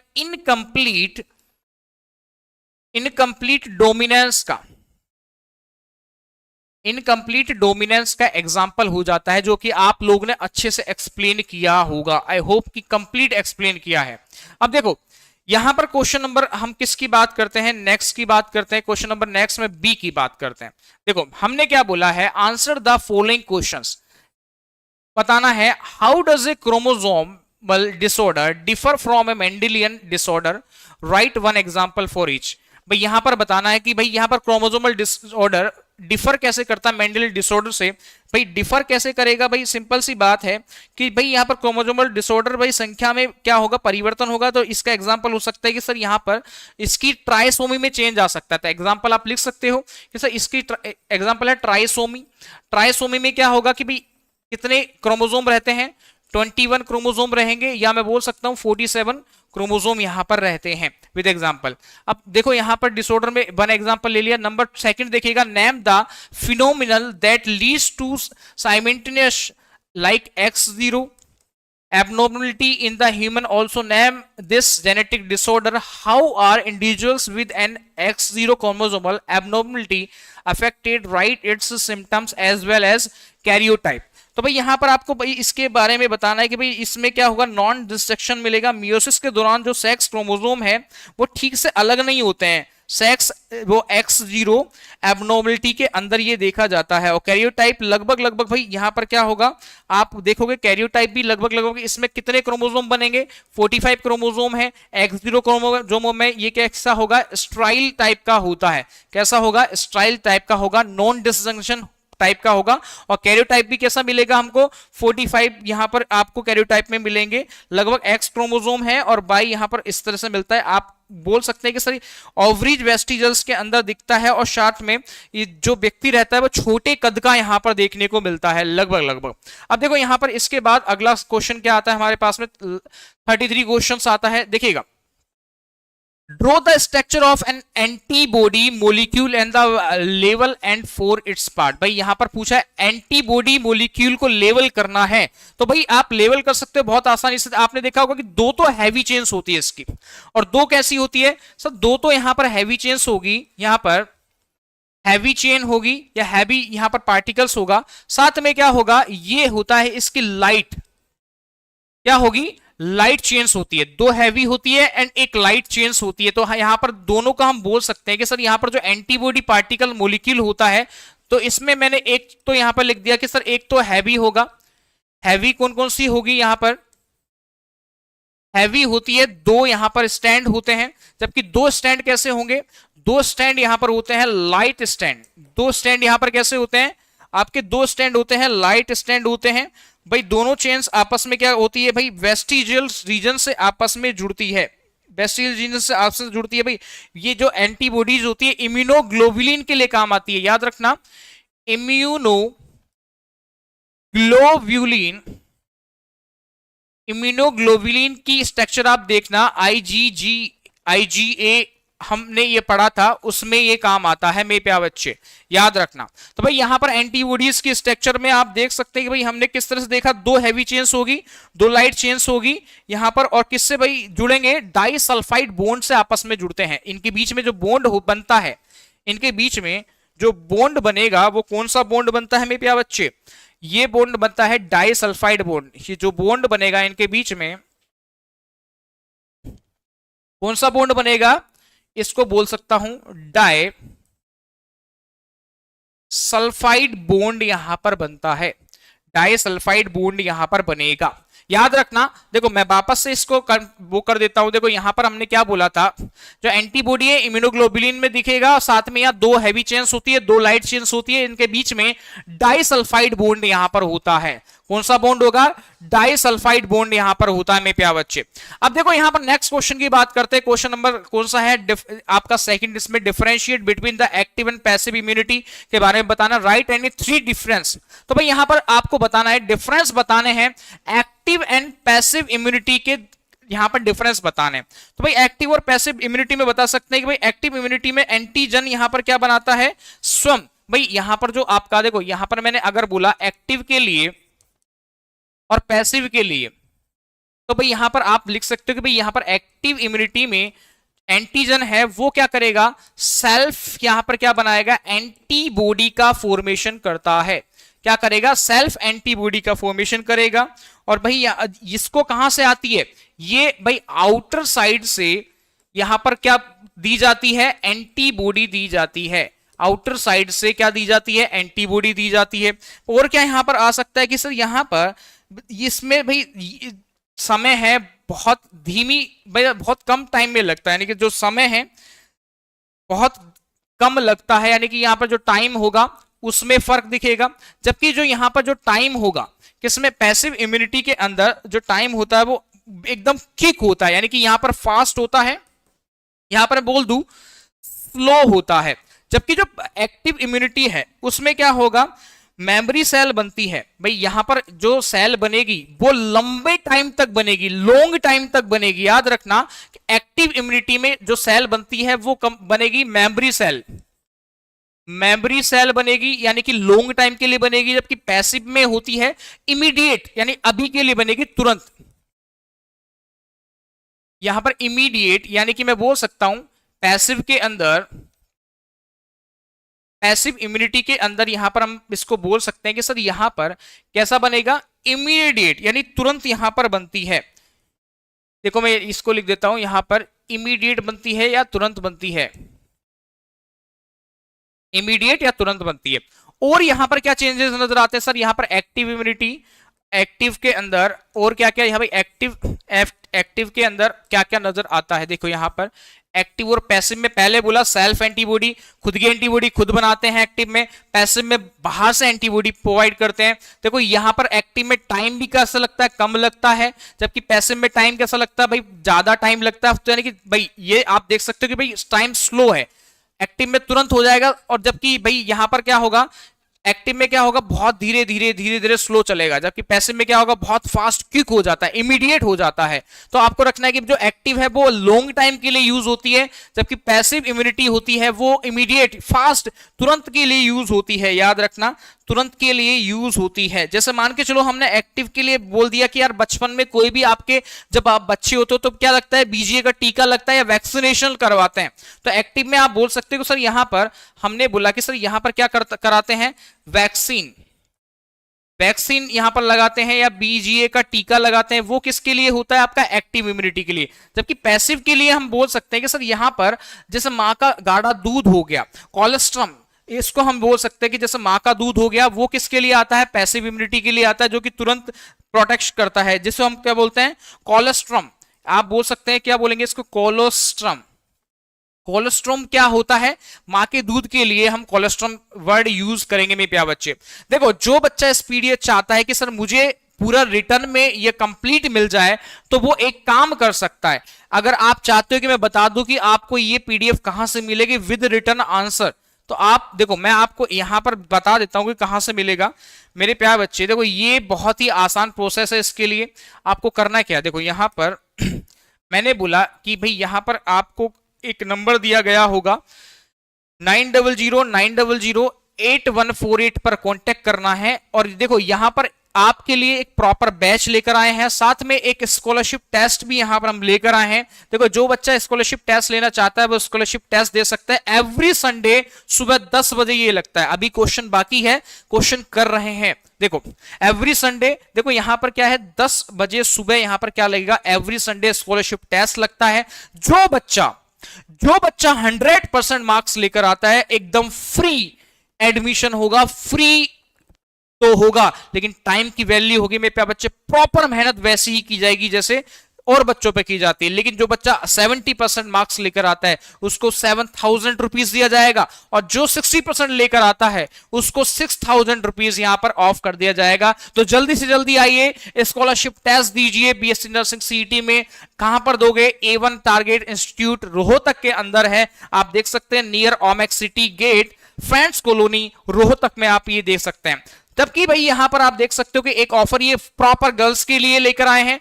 गर्ल्स के लिए क्या ऑफर है भाई? टॉप 50 बैच होता है for girls BSc nursing CET batch के लिए, जो 20 मार्च से स्टार्ट हो चुका है। सेपरेट बैच है, किसके लिए? फॉर गर्ल्स के लिए सेपरेट बैच है। कांटेक्ट कर सकते हैं आप, दिए गए स्क्रीन पे नंबर पे कांटेक्ट कर सकते हैं। साथ में आप, मैं नंबर बोल देता हूं, 9009008148 या 9467005180 पे कांटेक्ट कर सकते हैं। साथ में एक और ऑफर मैं आपको यहां बता देता हूं कि सर यहां पर वही स्कॉलरशिप टेस्ट है भाई, ये भी एवरी संडे यहां पर प्रोसीजर लग रहा है। तो मैं ये कौन दे सकता है? 9 से 12 के सभी स्टूडेंट्स इसको दे सकते हैं, ये याद रखना। तो भाई 9th क्लास का स्टूडेंट है, 12th क्लास का स्टूडेंट है, तो वो भी यहां पर दे सकता है। देखो सारे ऑफर्स मैंने यहां पर आपको बता दिए हैं, तो आप इनका लुत्फ उठा सकते हैं मेरे प्यारे बच्चे। अब देखो आ जाते हैं हम हमारे क्वेश्चन पर, आ जाओ। अब यहां पर हमने पढ़ लिया था भाई पैसिव इम्यूनिटी और एक्टिव इम्यूनिटी में डिफरेंस क्या। अब हमारे पास में इसका अगला क्वेश्चन आ गया है। भाई इसका अगला क्वेश्चन, अब देखो क्वेश्चन क्या है? Write the scientific name of the 2 species of, क्या लिखला है? Filarial worms causing filariasis. देखो यहां पर हम बोलते हैं कि भाई जो भी आपका फेलरेसिस होता है उसके लिए हमको क्या बताना है? 2 स्पीसीज के नाम यहां पर बताने हैं। अब यहां पर देखो फेलिरेसिस बॉम्ब्स स्पेसिफिक नेम यहां पर आप बता सकते हैं कि भाई एक तो क्या होगा? ब्रैंकोफ्टाई, और एक क्या होगा? मलेरियाई। देखो यहां पर हम बोल सकते हैं कि बुचेरिया, मैं यहां पर 2 नाम आपके लिए लिख रहा हूं कि यहां पर क्या है, एक तो होता है बुचेरिया मलेरियाई, बुचेरिया EREIA बुचेरियाई, इसको हम बोल सकते हैं मलेरियाई या ब्रैंकोफ्टाई मलाई, या हम दूसरा बोल सकते हैं बुचेरिया ब्रैंकोफ्टाई। इसको मैं वापस से लिख देता हूं,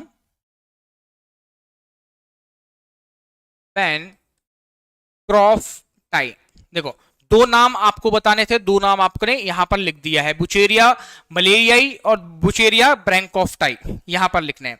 ठीक है, अब देखो यहां पर मैं बात करूं आपसे कि भाई इसका आंसर क्या होगा? How do they affect the body of inflated persons. भाई यहां पर बताना है कि भाई अफेक्ट कैसे करती है, इन्फ्लेटेड पर्सन को अफेक्ट कैसे करेगी, और साथ में ये बताना है how does the disease spreads.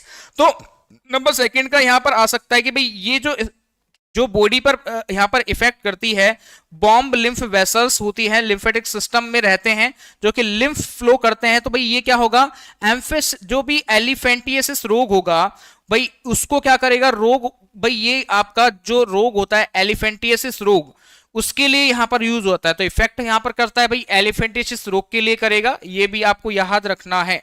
याद रखना किस पे इफेक्ट डालेगा, आपके पैर पे डालेगा जो कि एकदम हाथी के पांव की तरह हो जाता है, इसे हम बोलते हैं एलिफेंटियसिस।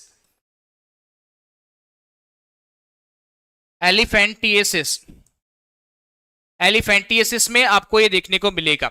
अब नंबर थर्ड की बात करते हैं। नंबर थर्ड कौन सा है हमारे पास में, ये वाला, how does the disease spread. भाई ये डिजीज कैसे कैसे स्प्रेड होती है, तो भाई यहां बता सकते हैं कि एक जो भी एक मॉस्किटो होता है, एक मॉस्किटो होता है जिसको हम बोलते हैं क्यूलेक्स। क्या है, क्यूलेक्स। अब क्यूलेक्स के जरिए क्या होगा मेरे प्यारे बच्चे, मॉस्किटो होगा, ये क्या करेगा, इन्फ्लेटेड करता है कहां पर, ये पूरा का पूरा कहां पहुंचाएगा, ये पहुंचाता है ब्लड के पास में। कहां पहुंचाएगा, ब्लड के पास पहुंचाता है और क्या करेगा, एलर्जी रेस्पॉन्स करता है। और ये क्या करेगा, स्टामिन जो ब्लड वेसल्स होती है उसको डाइल्यूट करने का काम करता है। देखो कौन सी ब्लड वेसल्स होती है, स्टामिन ब्लड वेसल्स होती है, उसमें क्या करेगा, उसमें डाइल्यूट करेगा, उसमें डाइल्यूट करने का काम करता है। स्प्रीड कर, भाई स्प्रीड कहां से होता है, मॉस्किटो क्यूलेक्स से ब्लड में पहुंचाएगा। कौन से ब्लड वेसल्स में पहुंचाएगा, स्टामिन ब्लड वेसल्स के अंदर डाइल्यूट करने का काम करता है। याद रखना किस में करेगा, डाइल्यूट करने का काम करता है। भाई ये इसमें क्या होगा, बॉम्ब लार्वा होता है जो कि क्या होगा भाई, मॉस्किटो जब दूसरे को काटेगी तो लार्वा नए होस्ट में ट्रांसफर हो जाता है। अब देखो नेक्स्ट क्वेश्चन क्या है, इंटरफेरोन्स भाई यहां पर पूछा है और स्टामिन्स के बारे में पूछा है।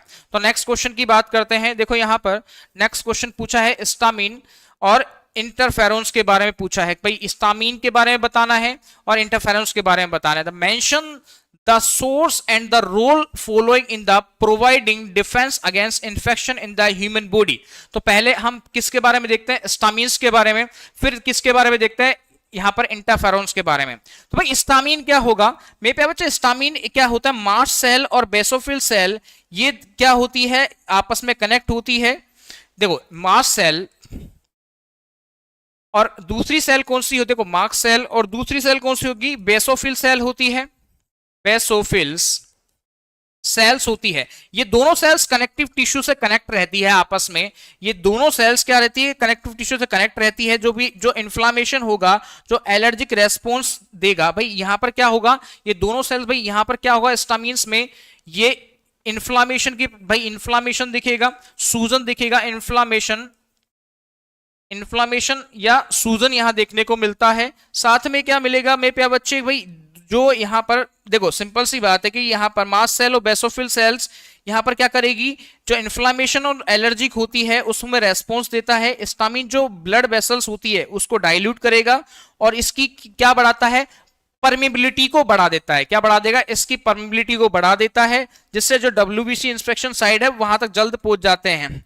और देखो यहाँ इंटरफेरेंस क्या होते हैं, वायरस इन्फेक्टेड सेल हम इनको बोलेंगे। इंटरफेरेंस क्या होते हैं, वायरस इन्फेक्टेड सेल्स यहां पर बोलते हैं, इसको हम क्या बोलेंगे, वायरस इन्फेक्टेड सेल्स यहां पर बोलेंगे। अब देखो यहां पर आपसे क्वेश्चन बनता है कि जो वायरस इन्फेक्टेड सेल है वो होती क्या है, ये आपका क्वेश्चन बनता है। तो यहां पर आप बता सकते हैं कि जो इन्फेक्टेड सेल्स इंटरफेरेंस होते हैं IFN अल्फा, IFN बीटा की फॉर्म में दिखती है, जो आपस में हेल्दी सेल्स को सिंगल करती है, सिग्नल देगी। जो ये क्या करेगी, इंटरफेरेंस हेल्दी सेल्स होगी, अच्छी सेल्स होती है, हेल्दी सेल्स को क्या करेगी, सिग्नल देगी।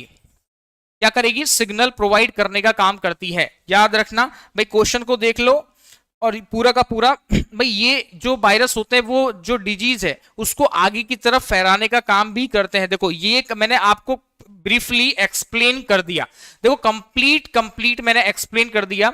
सेट 3 कब करवाओगे, तो मेरे प्यारे बच्चे यहां पर मैं आपको बता दूं कि जो भी हम सेट अब देख रहे हैं, मैंने एक एक क्वेश्चन को, ईच एंड एवरी क्वेश्चन को एक्सप्लेन किया है। देखो अभी हमारा पेपर यहां पर क्या हो गया, कंप्लीट हो चुका है। देखो पेपर क्या हो गया है हमारा, कंप्लीट हो चुका है मेरे प्यारे बच्चे। देखो पेपर कंप्लीट हो चुका है। अगर कोई भी बच्चा चाहता है कि इसकी मैं पीडीएफ ले लूं तो आपको क्या करना है, इसके लिए आपको मेरे प्यारे बच्चे 9009008148 पर आप मैसेज करना, मैसेज करके आप इसको पा सकते हैं। तो दूसरा मैं आपको बता दूं कि हमारे पास एक नया बैच स्टार्ट हुआ है, सभी बच्चों के लिए स्टार्ट हुआ है। भाई जो भी ज्वाइन करना चाहता है आप इसी नंबर पे कांटेक्ट कर सकते हैं। जो चाहता है कि मैंने जो सीबीएसई का पेपर कराया है और एक्सप्लेन अच्छा किया है तो आप कमेंट करके मुझे बता सकते हैं वीडियो के बाद में कि एक्सप्लेन अच्छा किया है सर, समझ में आया। अगर आप चाहते हैं कि ये पूरी पीडीएफ आपके पास आ जाए तो आपको क्या करना है मेरे प्यारे बच्चे, 9009008148 पर आप कांटेक्ट कीजिए। बोलते हैं ना कि हम कोई भी काम करते हैं, कोई भी चीज आपको गाइडेंस चाहिए, जैसी भी गाइडेंस आपको चाहिए तो बोल भाई इसके लिए आपको क्या करना पड़ेगा, थोड़ी सी मेहनत करनी पड़ेगी। देखो हम क्या करते हैं, थोड़ी सी इंफॉर्मेशन आप तक पहुंचाएंगे, थोड़ी मेहनत आप कीजिए, थोड़ी मेहनत हम करेंगे, दोनों मिलकर झंडे गाड़ देंगे। यकीन मानिएगा, यकीन मानिएगा मेरे प्यारे बच्चे। तो मिलते हैं वही एनर्जी और वही जोश के साथ। नेक्स्ट सेशन आपके लिए आपके अपना अक्षय आपके लिए लेकर आ रहा है बहुत शानदार क्लासेस A1 टारगेट पर। बहुत बहुत धन्यवाद, थैंक यू सो मच मेरे प्यारे बच्चों।